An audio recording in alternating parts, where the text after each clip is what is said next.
Price the lord. ಕರ್ತನಾದ ಯೇಸು ಕ್ರಿಸ್ತನ ಹೆಸರಿನಲ್ಲಿ ಎಲ್ಲ ಸಹೋದರ ಸಹೋದರಿಗೂ ನನ್ನ ವಂದನೆಗಳು. ಪ್ರಿಯರೇ, ನಾವು ಪ್ರಕಟಣೆ ಪುಸ್ತಕವನ್ನು ಅಧ್ಯಯನ ಮಾಡ್ತಾ ನಾವು ಬಂದಿದ್ದೇವೆ. ದೇವರಿಗೆ ಮಹಿಮೆಗಲಿ. ಅದ್ಭುತವಾದ ರೀತಿಯಲ್ಲಿ ಇಲ್ಲಿವರೆಗೆ ನಮ್ಮ ನಡೆಸಿಕೊಂಡು ಬಂದಿದ್ದಾನೆ. ನಾವು ಈ ಸಮಯದಲ್ಲಿ ಪ್ರಾರ್ಥನೆಯೊಂದಿಗೆ ಇವತ್ತಿನ ಅಧ್ಯಯನವನ್ನು ಧ್ಯಾನಿಸೋಣ. ಪ್ರೀತಿ ಸ್ವರೂಪನಾದ ನಮ್ಮ ಪರಲೋಕ ತಂದೆಯೇ, ಯೇಸು ಕ್ರಿಸ್ತನ ನಾಮದಲ್ಲಿ ಪವಿತ್ರಾತ್ಮನ ಸಹಾಯದೊಂದಿಗೆ ನಿನ್ನ ಪಾದಕ್ಕೆ ನಾವು ಬಂದಿದ್ದೇವೆ. ಕರ್ತನೇ, ಒಳ್ಳೆಯ ಸಮಯಕ್ಕಾಗಿ ಸ್ತೋತ್ರ. ನಿನ್ನ ಸಾನ್ನಿಧ್ಯ, ನಿನ್ನ ಪ್ರಸನ್ನತೆ ನಮ್ಮ ಜೊತೆಯಲ್ಲಿ ಇರುವುದಕ್ಕಾಗಿ ಸ್ತೋತ್ರ ಕರ್ತನೆ. ಅಪ್ಪ, ವಾಕ್ಯದ ಆಳಗಳನ್ನು, ವಾಕ್ಯದ ಪ್ರಕಟಣೆಗಳನ್ನು, ವಾಕ್ಯದ ಮರ್ಮಗಳನ್ನು ಪರಿಶುದ್ಧಾತ್ಮನ ಮೂಲಕ ನಮಗೆ ಪ್ರಕಟಪಡಿಸಿ ನಡೆಸಬೇಕರ್ತನೆ ಕೇಳ್ಕೊಡ್ತೇವೆ. ನಮ್ಮನ್ನೇ ತಗ್ಗಿಸಿ ನಿನ್ನ ಪರಿಶುದ್ಧ ಕರಗಳಲ್ಲಿ ಒಪ್ಪಿಸಿಕೊಡ್ತೇವೆ. ಯೇಸುವಿನ ಹೆಸರಲ್ಲಿ ತಂದೆಯೇ, ಆಮೆನ್. Price the lord. ಪ್ರಿಯರೇ, ನಾವು ಈಗ ಧ್ಯಾನಿಸುವಂಥ ವಿಷಯ ಲವೋದಿಕೀಯ ಸಭೆಯಾಗಿದೆ ಇವತ್ತಿನಿಂದ. ಕಾರಣ, ನಾವು ಪ್ರಕಟಣೆ 1ನೇ ಅಧ್ಯಾಯದ 19ನೇ ವಾಕ್ಯದಲ್ಲಿ ಈ ಪ್ರಕಟಣೆ ಪುಸ್ತಕವನ್ನು 3 ವಿಭಾಗಗಳನ್ನಾಗಿ ವಿಂಗಡಿಸಲಾಗಿದೆ ಎಂಬುದಾಗಿ ನೋಡ್ತೇವೆ. ನಡೆದ ಸಂಗತಿ, ನಡೀತಿರುವ ಸಂಗತಿಗಳು, ನಡೆಯಬೇಕಾದ ಸಂಗತಿ. ನಡೆದ ಸಂಗತಿ 1ನೇ ಅಧ್ಯಾಯದಲ್ಲಿ ನೋಡ್ತೇವೆ, ಯೇಸು ಕ್ರಿಸ್ತನ ಪುನರುತ್ಥಾನ ನೋಡ್ತೇವೆ. ನಡೀತಿರುವ ಸಂಗತಿ 2 ಮತ್ತು 3ನೇ ಅಧ್ಯಾಯದಲ್ಲಿ ನೋಡ್ತೇವೆ, ಸಭಾಕಾಲ. ನಡೆಯಬೇಕಾದ ಸಂಗತಿ 4ನೇ ಅಧ್ಯಾಯದಿಂದ 22ನೇ ಅಧ್ಯಾಯದವರೆಗೆ ಎತ್ತಲ್ಪಡುವಿಕೆಯಿಂದ ನಿತ್ಯತೆವರೆಗಿರುವಂಥ ಸಂಗತಿ, ಅಂದರೆ ರ್ಯಾಪ್ಚರ್ ಟು ಇಟರ್ನಿಟಿ. ಈಗ ನಾವು ಕಲಿಯುತ್ತಿರುವಂಥ ಸಂಗತಿಗಳು ಸಭಾಕಾಲ, ಅಂದರೆ ನಡೀತಿರುವ ಸಂಗತಿ ಆಗಿದೆ. ಈಗಾಗಲೇ 6 ಸಭೆಗಳನ್ನು ನಾವು ಧ್ಯಾನ ಮಾಡಿದ್ದೇವೆ. ಈಗ ಇವತ್ತಿಂದ ಧ್ಯಾನಿಸುವಂಥ ಸಭೆ 7ನೆಯ ಸಭೆ ಆಗಿದೆ. ಇದು ಲವೋದಿಕೀಯ ಸಭೆ ಬಗ್ಗೆ ನಾವು ಇವತ್ತಿಂದ ನಾವು ಧ್ಯಾನ ಮಾಡಲಿಕ್ಕೆ ನಾವು ಹೋಗುತ್ತೇವೆ. ನಾವು ಓದಿಕೊಳ್ಳೋಣ. ಪ್ರಕಟಣೆ ಪುಸ್ತಕ 3ನೇ ಅಧ್ಯಾಯ 14ನೇ ವಾಕ್ಯದಿಂದ 22 ವಾಕ್ಯದವರೆಗೆ. Book of Revelation chapter 3 14-22. ಲವೋದಿಕೀಯದಲ್ಲಿರುವ ಸಭೆಯ ದೂತನಿಗೆ ಬರೆ, ಆಮೇನ್ ಎಂಬಾತನು, ಅಂದರೆ ನಂಬತಕ್ಕ ಸತ್ಯ ಸಾಕ್ಷಿಯು, ದೇವರ ಸೃಷ್ಟಿಗೆ ಮೂಲನೂ ಆಗಿರುವಾತನು ಹೇಳುವುದೇನೆಂದರೆ, ನಿನ್ನ ಕೃತ್ಯಗಳನ್ನು ಬಲ್ಲೆನು. ನೀನು ತಣ್ಣಗೂ ಅಲ್ಲ, ಬೆಚ್ಚಗೂ ಅಲ್ಲ. ನೀನು ತಣ್ಣಗಾಗಲಿ ಬೆಚ್ಚಗಾಗಲಿ ಇದ್ದರೆ ಒಳ್ಳೆಯದಾಗಿತ್ತು.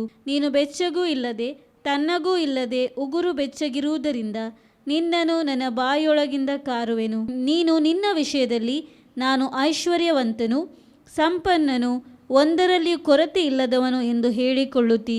ಆದರೆ ನೀನು ಕೇವಲ ದುರವಸ್ಥೆಯಲ್ಲಿ ಬಿದ್ದಿರುವಂಥವನು, ದೌರ್ಭಾಗ್ಯನು, ದರಿದ್ರನು, ಕುರುಡನು, ಬಟ್ಟೆ ಇಲ್ಲದವನು ಆಗಿರುವುದನ್ನು ತಿಳಿಯದೇ ಇದ್ದಿ. ನೀನು ಐಶ್ವರ್ಯವಂತನಾಗುವಂತೆ ಬೆಂಕಿಯಲ್ಲಿ ಪುಟ ಹಾಕಿದ ಚಿನ್ನವನ್ನು, ಲಜ್ಜಾಸ್ಪದವಾದ ನಿನ್ನ ಬೆತ್ತಲೆತನ ಕಾಣಿಸದಂತೆ ಹೊದ್ದುಕೊಳ್ಳುವುದಕ್ಕಾಗಿ ಬಿಳಿ ವಸ್ತ್ರಗಳನ್ನು, ಕಣ್ಣು ಕಾಣುವಂತೆ ನಿನ್ನ ಕಣ್ಣುಗಳಿಗೆ ಹಚ್ಚುವುದಕ್ಕಾಗಿ ಅಂಜನವನ್ನು ನನ್ನಿಂದ ಕೊಂಡುಕೊಳ್ಳಬೇಕೆಂದು ನಿನಗೆ ಬುದ್ಧಿ ಹೇಳುತ್ತೇನೆ. ನಾನು ಯಾರ್ಯಾರನ್ನು ಪ್ರೀತಿಸುತ್ತೇನೋ ಅವರನ್ನು ಗದರಿಸುತ್ತೇನೆ ಮತ್ತು ಶಿಕ್ಷಿಸುತ್ತೇನೆ. ಆದ್ದರಿಂದ ನೀನು ಆಸಕ್ತನಾಗಿರು, ದೇವರ ಕಡೆಗೆ ತಿರುಗಿಕೋ. ಇಗೋ, ಬಾಗಿಲಲ್ಲಿ ನಿಂತುಕೊಂಡು ತಟ್ಟುತ್ತಾ ಇದ್ದೇನೆ. ಯಾವನಾದರೂ ನನ್ನ ಶಬ್ದವನ್ನು ಕೇಳಿ ಬಾಗಿಲನ್ನು ತೆರೆದರೆ ನಾನು ಒಳಗೆ ಬಂದು ಅವನ ಸಂಗಡ ಊಟ ಮಾಡುವೆನು, ಅವನು ನನ್ನ ಸಂಗಡ ಊಟ ಮಾಡುವನು. ನಾನು ಜಯ ಹೊಂದಿ ನನ್ನ ತಂದೆಯೊಡನೆ ಸಿಂಹಾಸನದಲ್ಲಿ ಕೂತುಕೊಂಡೆನು. ಹಾಗೆ ಜಯ ಹೊಂದುವವನನ್ನು ನನ್ನೊಡನೆ ಸಿಂಹಾಸನದಲ್ಲಿ ಕೂತುಕೊಳ್ಳುವಂತೆ ಮಾಡುವೆನು. ದೇವರಾತ್ಮನು ಸಭೆಗಳಿಗೆ ಹೇಳುವುದನ್ನು ಕಿವಿಯುಳ್ಳವನು ಕೇಳಲಿ. Praise the Lord. ಈ ಸಭೆಗಿರುವಂಥ ಅಧ್ಯಯನದಲ್ಲಿ ನಾವು ನೋಡ್ತೇವೆ, ಇದನ್ನು 9 ವಿಭಾಗಗಳನ್ನಾಗಿ ವಿಂಗಡಿಸಿ ನಾವು ಧ್ಯಾನ ಮಾಡ್ತೇವೆ. 14ನೇ ವಾಕ್ಯದಲ್ಲಿ ಮೊದಲನೇ ಭಾಗ ಈ ಸಭೆಯನ್ನು ವಿಳಾಸ ಮಾಡಿಕೊಂಡು, ಲವೋದಿಕೀಯ ಸಭೆಯನ್ನು ವಿಳಾಸ ಮಾಡಿಕೊಂಡು ಸಂದೇಶ ಕೊಡುವಂಥ ಕರ್ತನಾದ ಯೇಸು ಸ್ವಾಮಿಯನ್ನು ನೋಡ್ತೇವೆ. 2ನೇ ವಿಭಾಗ ಅದೇ 14ನೇ ವಾಕ್ಯದಲ್ಲಿ ನಾವು ನೋಡ್ತೇವೆ, ಕರ್ತನಾದ ಯೇಸು ಸ್ವಾಮಿ 3 ವಿಧವಾಗಿ ಈ ಸಭೆಗೆ ಪ್ರಕಟ ಆಗ್ತಾ ಇದ್ದಾನೆ. ಕಳೆದ ದಿವಸಗಳಲ್ಲಿ ನಾವು ಉಳಿದ 6 ಸಭೆಗಳ ಕುರಿತಾಗಿ ಓದುವಾಗ 7 ಸಭೆಗಳಿಗೂ ವ್ಯತ್ಯಸ್ತಕರವಾಗಿ ಭಿನ್ನವಾದ ರೀತಿಯಲ್ಲಿ ಯೇಸು ಕ್ರಿಸ್ತನು ಪ್ರಕಟ ಆಗುತ್ತಿರುವುದನ್ನು ನೋಡ್ತೇವೆ. ಇಲ್ಲಿ 3 ವಿಧವಾಗಿ ಈ ಸಭೆಗೆ, ಅಂದರೆ ಕರ್ತನಾದ ಯೇಸು ಸ್ವಾಮಿ ಪ್ರಕಟ ಆಗುತ್ತಿರುವಂಥದ್ದನ್ನು ಇಲ್ಲಿ ನಾವು ಕಾಣ್ತಾ ಇದ್ದೇವೆ. 3ನೇ ವಿಭಾಗವನ್ನು 15 ಮತ್ತು 16ನೇ ವಾಕ್ಯದಲ್ಲಿ ಓದುತ್ತೇವೆ. 4ನೇ ವಿಭಾಗ 17ನೇ ವಾಕ್ಯ, 5ನೇ ವಿಭಾಗ 18ನೇ ವಾಕ್ಯ, 6ನೇ ವಿಭಾಗ 19ನೇ ವಾಕ್ಯ, 7ನೇ ವಿಭಾಗ 20ನೇ ವಾಕ್ಯ, 8ನೇ ವಿಭಾಗ 21ನೇ ವಾಕ್ಯ ಮತ್ತು 9ನೇ ವಿಭಾಗ 22ನೇ ವಾಕ್ಯ. ಹೀಗೆ 9 ವಿಭಾಗಗಳನ್ನಾಗಿ ಈ ಒಂದು ಸಭೆಗಿರುವ, ಲವೋದಿಕೀಯ ಸಭೆಗಿರುವ ಅಧ್ಯಯನವನ್ನು ನಾವು ಧ್ಯಾನ ಮಾಡಬಹುದು. ಈಗ ನಾವು ಮುಖ್ಯವಾದಂಥ ವಿಚಾರಕ್ಕೆ ಹೋಗೋಣ. ಅಂದರೆ ಸಭೆಯ ಅಧ್ಯಯನಕ್ಕಿಂತ ಮುಂಚಿತವಾಗಿ, ವಾಕ್ಯಗಳ ಅಧ್ಯಯನಕ್ಕಿಂತ ಮುಂಚಿತವಾಗಿ ಈ ಸಭೆಯ ಕುರಿತಾಗಿರುವ ಕೆಲವು ಸಂಗತಿಗಳನ್ನು ನಾವು ತಿಳಿದುಕೊಳ್ಳುವುದು ಅತಿ ಪ್ರಾಮುಖ್ಯವಾದದ್ದು. ಲವೋದಿಕ್ಯ ಎಂಬುದಾಗಿ ಹೇಳಬೇಕಾದ್ರೆ ಅದರ ಆತ್ಮೀಯವಾದ ಅರ್ಥ ನ್ಯಾಯವನ್ನು ತೀರಿಸುವುದು. ಹೌದು, ನಾವು ನೋಡ್ತೇವೆ ನಮ್ಮ ದೇವರು ನ್ಯಾಯವನ್ನು ತೀರಿಸುವಂಥ ದೇವರು ಕೂಡ ಆಗಿದ್ದಾನೆ. ಒಂದು ಕಡೆ ರಕ್ಷಕನಾಗಿದ್ದಾನೆ, ಇನ್ನೊಂದು ಕಡೆ ನ್ಯಾಯವನ್ನು ತೀರಿಸುವಂಥ ದೇವರು ಎಂಬುದಾಗಿ ಚೆನ್ನಾಗಿ ನಾವು ಅರ್ಥ ಮಾಡಿಕೊಳ್ಳಬೇಕು. ಕಾರಣ ನೋಡಿ, ಅನೇಕ ಸಲ ದೇವರು ಪ್ರೀತಿ ಸ್ವರೂಪನು, ದೇವರು ಶಿಕ್ಷಿಸುವುದಿಲ್ಲ, ದೇವರು ಗದರಿಸುವುದಿಲ್ಲ ಎಂಬುದಾಗಿ ಹೇಳುವಂಥ ಎಷ್ಟೋ ಉಪದೇಶಗಳನ್ನು ಕಾಣ್ತೇವೆ. ಹೌದು, ದೇವರು ಪ್ರೀತಿ ಸ್ವರೂಪನಾಗಿದ್ದಾನೆ, ಆತನು ನಂಬಿಗಸ್ತನಾಗಿದ್ದಾನೆ, ಆತನು ಬಲಪಡಿಸುವಾತನಾಗಿದ್ದಾನೆ, ಸಹಾಯ ಮಾಡುವಾತನಾಗಿದ್ದಾನೆ, ಕೈ ಬಿಡದ ದೇವರಾಗಿದ್ದಾನೆ. ಅನೇಕ ಗುಣ ಸ್ವಭಾವಗಳನ್ನು ಕರ್ತನ ಕುರಿತಾಗಿ, ಯೇಸುವಿನ ಕುರಿತಾಗಿ ಕಂಡರೂ ಕೂಡ ಇನ್ನೊಂದು ಭಾಗದಲ್ಲಿ ನೋಡುವುದಾದರೆ ಆತನು ನ್ಯಾಯಾಧಿಪತಿ ಕೂಡ ಆಗಿದ್ದಾನೆ. ನಾವು ಆದಿಕಾಂಡ 18:25 ಜೆನೆಸಿಸ್ 18:25 ವಾಕ್ಯ ಓದುವಾಗ, ಅಬ್ರಹಾಮನು ಅಂದು ಸೊದೋಮ್ ಗೊಮೋರದ ವಿಷಯವಾಗಿ ಕರ್ತನು ಸಂದೇಶವನ್ನು ಕೊಡುವಂಥ ಸಂದರ್ಭದಲ್ಲಿ, ಅದರ ನಾಶನಕ್ಕೆ ಸಂಬಂಧವಾಗಿ ಸಂದೇಶ ಕೊಡುವಂಥ ಸಂದರ್ಭದಲ್ಲಿ ಒಂದು ಮಾತನ್ನಲ್ಲಿ ಹೇಳ್ತಾ ಇದ್ದಾನೆ ಅಬ್ರಹಾಮನು, ಸರ್ವ ಲೋಕಕ್ಕೆ ನ್ಯಾಯ ತೀರಿಸುವಾದ ದೇವರು ನೀನು ಸರಿಯಾದ ರೀತಿಯಲ್ಲಿ ನ್ಯಾಯವನ್ನು ತೀರಿಸಬೇಕಲ್ಲವೇ ಎಂಬುದಾಗಿ ಅಲ್ಲಿ ಹೇಳುವಂಥದ್ದನ್ನು ಅಲ್ಲಿ ನಾವು ಕಾಣ್ತಾ ಇದ್ದೇವೆ. ಹಾಗಾದರೆ ಒಂದು ತಿಳ್ಕೋಬೇಕು, ಕರ್ತನು ನ್ಯಾಯಾಧಿಪತಿ ಆಗಿದ್ದಾನೆ. ರಕ್ಷಕನು ಒಂದು ಭಾಗದಲ್ಲಿ, ಇನ್ನೊಂದು ಭಾಗದ ನ್ಯಾಯಾಧಿಪತಿ. 1 ಪೀಟರ್ 4:17 ವಾಕ್ಯ ಓದುವಾಗ, 1 ಪೇತ್ರ 4:17 ಓದುವಾಗ, ನ್ಯಾಯ ವಿಚಾರಣೆಯು ಅಂದರೆ ದೇವರ ಮನೆಯಿಂದಲೇ ಆರಂಭವಾಗುತ್ತದೆ. ಓದಿ ಸಿಕ್ಕಿದ್ರೆ, ನ್ಯಾಯ ವಿಚಾರಣೆಯ ಸಮಯ ಬಂದಿದೆ, ನ್ಯಾಯ ವಿಚಾರಣೆಯ ಸಮಯ ಬಂದಿದೆ, ಆ ವಿಚಾರಣೆಯು ದೇವರ ಮನೆಯಲ್ಲಿಯೇ ಪ್ರಾರಂಭವಾಯಿತಲ್ಲ. ದೇವರ ಮನೆಯಲ್ಲಿಯೇ ಪ್ರಾರಂಭವಾಯಿತಲ್ಲ ಅಂದರೆ ದೇವರ ಮನೆ ಎಂದರೆ ಸಭೆ. ಹೊಸ ಒಡಂಬಡಿಕೆಯ ಯೇಸು ಕ್ರಿಸ್ತನ ಸಭೆ ದೇವರ ಮನೆಯಾಗಿ, ದೇವರ ಮನೆಯಿಂದಲೇ ನ್ಯಾಯ ವಿಚಾರಣೆ ಪ್ರಾರಂಭವಾಗುತ್ತದೆ. ಹಾಗಾದರೆ ಸಭೆಗಳು ಯಾವ ರೀತಿ ಇರಬೇಕು ಎಂಬುದಾಗಿ ಇಲ್ಲಿ ನಾವು ಕಾಣ್ತೇವೆ ಪ್ರಿಯರೇ. ಅಲ್ಲಲ್ಲಿ ಎಲ್ಲದ ದೇವರ ನ್ಯಾಯ ವಿಚಾರಣೆಗೆ ಒಳಗಾಗುವಂಥ ಒಂದು ಭಯ ಕೂಡ ಇದೆ ಎಂಬುದಾಗಿ ಚೆನ್ನಾಗಿ ಅರ್ಥಕೊಳ್ಳಬೇಕು. ಓಕೆ, ನಾವು ಇನ್ನೊಂದು ವಾಕ್ಯ ಓದುವುದಾದರೆ ನಾವು ಹಿಬ್ರಿಯ ಪುಸ್ತಕ 10ನೇ ಅಧ್ಯಾಯ 31ನೇ ವಾಕ್ಯ ಓದಿಕೊಳ್ಳೋಣ. ಹಿಬ್ರು 10:31 ಅಲ್ಲಿ ಹೇಳ್ತದೆ, ಜೀವ ಸ್ವರೂಪನಾದ ದೇವರ ಕೈಯಲ್ಲಿ ಸಿಕ್ಕಿ ಬೀಳುವುದು ಭಯಂಕರವಾದ. ಓದಿ, ಜೀವ ಸ್ವರೂಪನಾದ ದೇವರ ಕೈಯಲ್ಲಿ, ಜೀವ ಸ್ವರೂಪನಾದ ದೇವರ ಕೈಯಲ್ಲಿ ಸಿಕ್ಕಿ ಬೀಳುವುದು ಭಯಂಕರವಾದದ್ದು, ಸಿಕ್ಕಿ ಬೀಳುವುದು ಭಯಂಕರವಾದದ್ದು ಅಲ್ಲಿ ಹೇಳ್ತಾ ಇದೆ. Praise God. ಇನ್ನೊಂದು ವಾಕ್ಯ ಹಿಬ್ರಿ 12:29, ಹಿಬ್ರು 12:29, ಆತನಿಗೆ ಸಮರ್ಪಕವಾದ ಆರಾಧನೆಯನ್ನು ಭಕ್ತಿಯಿಂದಲೂ ಭಯದಿಂದಲೂ ಮಾಡೋಣ, ಯಾಕೆಂದರೆ ನಮ್ಮ ದೇವರು ದಹಿಸುವ ಅಗ್ನಿಯಾಗಿದ್ದಾನೆ. ನಮ್ಮ ದೇವರು ದಹಿಸುವ ಅಗ್ನಿ ಕೂಡ ಎಂಬುದಾಗಿ ನೋಡ್ತೇವೆ. ಹೀಗಾದ್ರೆ ಲವೋದಿಕ್ಯ ಎಂಬ ಪದದ ಅರ್ಥ, ಆತ್ಮೀಯ ಅರ್ಥ ನ್ಯಾಯ ತೀರಿಸುವುದು. ಆದರೆ ನಾವು ಲವೋಸ್ ಮತ್ತು ಡೈಕ್ ಎಂಬುದಾಗಿ ಹೇಳುವಂಥ ಗ್ರೀಕ್ ಪದಗಳ ಮಿಶ್ರಣವೇ ಲವೋದಿಕೀಯವಾಗಿದೆ. ಪುನಃ ಹೇಳ್ತೇನೆ, ಲಾವೋಸ್ ಮತ್ತು ಡೈಕ್ ಎಂಬುದಾಗಿ ಹೇಳುವ ಗ್ರೀಕ್ ಪದಗಳ ಮಿಶ್ರಣವೇ ಲವೋದಿಕೀಯ ಎಂಬುದಾಗಿದೆ. ಅಂದರೆ ಲವೋಸ್ ಎಂದರೆ ಜನರು, ಡೈಕ್ ಎಂದರೆ ನಡವಳಿಕೆ. ಅಂದರೆ ಜನರ ಪದ್ಧತಿಗಳು, ಜನರ ಆಚಾರ ವಿಚಾರಗಳು, ಸಂಪ್ರದಾಯಗಳು ಎಂಬುದಾಗಿ ಅರ್ಥ ಬರುತ್ತದೆ. ಅಂದರೆ ಸಭೆಯೊಟ್ಟಿಗೆ ಲೋಕದ ಸಂಪ್ರದಾಯಗಳು, ಪದ್ಧತಿಗಳು, ಆಚಾರ ವಿಚಾರಗಳು ವಿಲೀನವಾಗುವುದೆಂಬುದಾಗಿ ಅರ್ಥ. ಇನ್ನೊಂದು ರೀತಿಯಲ್ಲಿ ಹೇಳ್ಬೇಕಾದ್ರೆ, ಒಂದೇ ಮಾತು ಹೇಳಬೇಕಾದ್ರೆ, ಲೋಕ ಮತ್ತು ಸಭೆ ಒಂದಾಗುವಂಥದ್ದು, ಲೋಕ ಮತ್ತು ಸಭೆ ವಿಲೀನವಾಗುವಂಥದ್ದನ್ನು ಇಲ್ಲಿ ನಾವು ಕಾಣಲಿಕ್ಕೆ ನಮಗೆ ಅದರ ಅರ್ಥವಾಗಿದೆ ಎಂಬುದಾಗಿ ಚೆನ್ನಾಗಿ ನಾವು ತಿಳ್ಕೋಬೇಕು ಪ್ರಿಯರೇ. ಆದ ಕಾರಣ ಫಿಲದೆಲ್ಫಿಯ ಸಭೆಯು ಪರಿಪೂರ್ಣ ಸಭೆಯಾಗಿದೆ. ಅದು ಎತ್ತಲ್ಪಡುವಿಕೆಯಲ್ಲಿ ಅದು ಹೋಗುವಂಥದ್ದಾಗಿದೆ. ರಾಪ್ಚರ್ ಸಮಯದಲ್ಲಿ ಅದು ಮೇಲಕ್ಕೆ ಪರಲೋಕಕ್ಕೆ ಹೋಗುವಂಥದ್ದಾಗಿದೆ. ಆದರೆ ಲವೋದಿಕೀಯ ಸಭೆ ಎತ್ತಲ್ಪಡುವಿಕೆಯ ನಂತರವೂ ಕೂಡ ಇರ್ತದೆ. ಇದರ ಸಭಾಕಾಲ, ಲವೋದಿಕೀಯ ಸಭೆ ಸಭಾಕಾಲ 1844ರಿಂದ ಎತ್ತಲ್ಪಡುವಿಕೆಯ ನಂತರ ಕೂಡ ಭೂಮಿಯಲ್ಲಿ ಇರುತ್ತದೆ. ಅದು ಫಿಲದೆಲ್ಫಿಯ ಸಭೆ ಎತ್ತಲ್ಪಡುವ ಸಂದರ್ಭದಲ್ಲಿ ಹೋಗುತ್ತದೆ ಪರಲೋಕಕ್ಕೆ. ಈಗ ನಾವು ನೋಡ್ತೇವೆ, ಈ ಲವೋದಿಕೀಯ, ನಾವು ಲಾವೋಸ್ ಮತ್ತು ಡೈಕ್ ಎಂಬಂಥ ಪದಗಳ ಮಿಶ್ರಣ ಎಂಬುದಾಗಿ ನೋಡಿದೆವು. ಅಂದರೆ ಈ ಸಭಾಕಾಲದಲ್ಲಿ ಏನು ನಡೆಯುತ್ತೆ ಅಂದರೆ, ಈ ಒಂದು ಸಭಾಕಾಲ ಅದರಲ್ಲಿ ಏನು ನಡೆಯುತ್ತೆ ಎಂಬುದಾಗಿ ಹೇಳಬೇಕಾದ್ರೆ, ಸಭೆಯ ಜೊತೆಯಲ್ಲಿ ಲೋಕದ ಆಚಾರಗಳು, ಲೋಕದ ಸಂಪ್ರದಾಯಗಳು, ಲೋಕದ ಎಲ್ಲ ಸಂಗತಿಗಳು ಏನಾದವು ಒಂದು ವಿಲೀನವಾಗಿ ಕೊನೆಗೆ ಲೋಕದೊಟ್ಟಿಗೆ ಹೊಂದಾಣಿಕೆಯೊಂದಿಗೆ ಈ ಸಭೆ ಹೋಗುವಂಥದ್ದನ್ನು ಇಲ್ಲಿ ನಾವು ಕಾಣ್ತಾ ಇದ್ದೇವೆ. ಈ ಸಭೆ ಕುರಿತಾಗಿ ಒಂದೇ ಒಂದು ಆಶ್ವಾಸನೆ ಪದ ಇಲ್ಲ, ಒಂದೇ ಒಂದು ಪ್ರೋತ್ಸಾಹದ ಪದ ಕರ್ತನ ಯೇಸುಸ್ವಾಮಿ ಕೊಡುವಂಥದ್ದನ್ನು ಇಲ್ಲದಿರುವಂಥದ್ದನ್ನು ಇಲ್ಲಿ ನಾವು ಕಾಣಲಿಕ್ಕೆ ನಮಗೆ ಸಾಧ್ಯವಾಗುತ್ತದೆ. ಪ್ರಿಯರೇ, ಸಭೆ ಲೋಕದೊಟ್ಟಿಗೆ ಹೊಂದಾಣಿಕೆ ಮಾಡಿಕೊಂಡು ಹೋಗುವುದಕ್ಕೆ ಆಗುವುದಿಲ್ಲ. ಸಭೆ ಅದು ಪರಿಶುದ್ಧವಾದದ್ದು. ಯೇಸು ಕ್ರಿಸ್ತನ ಸಭೆ ಎಂಬುದಾಗಿ ಹೇಳಬೇಕಾದ್ರೆ ಅದು ಪರಿಶುದ್ಧವಾದದ್ದು, ದೇವರಿಗೋಸ್ಕರ ಮೀಸಲಾಗಿಡಲ್ಪಟ್ಟಂಥದ್ದು ಎಂಬುದಾಗಿ ಚೆನ್ನಾಗಿ ತಿಳ್ಕೋಬೇಕು. ನಾವು ಮೊನ್ನೆ ಒಂದು ವಾಕ್ಯ ಓದಿದ್ದೇವೆ, ನಾವು ಯಾಜಕ ಕಾಂಡ ಪುಸ್ತಕ 20ನೇದು 26ನೇ ವಾಕ್ಯ, ಲೆವಿಟಿಕಲ್ ಚಾಪ್ಟರ್ 20 ವರ್ಸಸ್ 26 ಓದಿಕೊಳ್ಳೋಣ. ಯೆಹೋವನೆಂಬ ನಾನು ಪರಿಶುದ್ಧನಾಗಿದ್ದೇನೆ ಮತ್ತು ನೀವು ನನ್ನ ಜನರಾಗುವಂತೆ ನಿಮ್ಮನ್ನು ಇತರ ಜನಾಂಗಗಳಿಗಿಂತ ಪ್ರತ್ಯೇಕಿಸಿದ್ದೇನೆ. ಹಲ್ಲೆಲೂಯಾ. ನಿಮ್ಮನ್ನು ಇತರ ಜನಾಂಗಗಳಿಂದ ಪ್ರತ್ಯೇಕಿಸಿದೆ, ನೀವು ನನ್ನ ಜನರಾಗುವಂತೆ, ನೀವು ನನ್ನ ಜನರು ಎಂಬುದಾಗಿ ಅಲ್ಲಿ ಕರ್ತನು ಹೇಳಿರುವಂಥದ್ದನ್ನು ಕಾಣ್ತೇವೆ. ಹಾಗಾದರೆ ಇಲ್ಲಿ ಸಭೆಯೊಟ್ಟಿಗೆ ಲೋಕದ ಆಚಾರ ವಿಚಾರ ಸಂಪ್ರದಾಯ ಪದ್ಧತಿಗಳನ್ನು ವಿಲೀನ ಮಾಡಲಿಕ್ಕೆ ಆಗುವುದಿಲ್ಲ ಪ್ರಿಯರೇ. ಅದಕ್ಕೆ 1 ಪೇತ್ರ 1:18-19 ಹೇಳುವಂಥದ್ದು, 1 ಪೀಟರ್ 1:18-19 ಹೇಳುವಂಥದ್ದು, ನಿಮ್ಮ ಹಿರಿಯರಿಂದ ಬಂದ ವ್ಯರ್ಥವಾದ ನಡೆಗಳಿಂದ, ಹಿರಿಯರು ಕಲಿಸಿಕೊಟ್ಟ ವ್ಯರ್ಥವಾದ ನಡೆಗಳಿಂದ ಬಿಡುಗಡೆ ಆದದ್ದು, ಬೆಳ್ಳಿ ಬಂಗಾರ ಮುಂತಾದೊಂದು ಇಲ್ಲದ ಯಾವುದರಿಂದ ಅಲ್ಲ, ಅಂದರೆ ಯೇಸು ಕ್ರಿಸ್ತನ ನಿಷ್ಕಳಂಕವಾದ ರಕ್ತದಿಂದ ಎಂಬುದಾಗಿ ಓದಿಯೋದು. ನಿಮ್ಮ ಹಿರಿಯರು ಕಲಿಸಿಕೊಟ್ಟ ವ್ಯರ್ಥವಾದ ನಡವಳಿಕೆಯಿಂದ ನಿಮಗೆ ಬಿಡುಗಡೆಯಾದದ್ದು ಬೆಳ್ಳಿ ಬಂಗಾರ ಮೊದಲಾದ ನಶಿಸಿ ಹೋಗುವಂತ ವಸ್ತುಗಳಿಂದ ಅಲ್ಲ, ಪೂರ್ಣಾಂಗವಾದ ನಿಷ್ಕಳಂಕ ಯಜ್ಞದ ಕುರಿಯ ರಕ್ತದಿಂದಲೋ ಎಂಬಂತೆ ಕ್ರಿಸ್ತನ ಅಮೂಲ್ಯವಾದ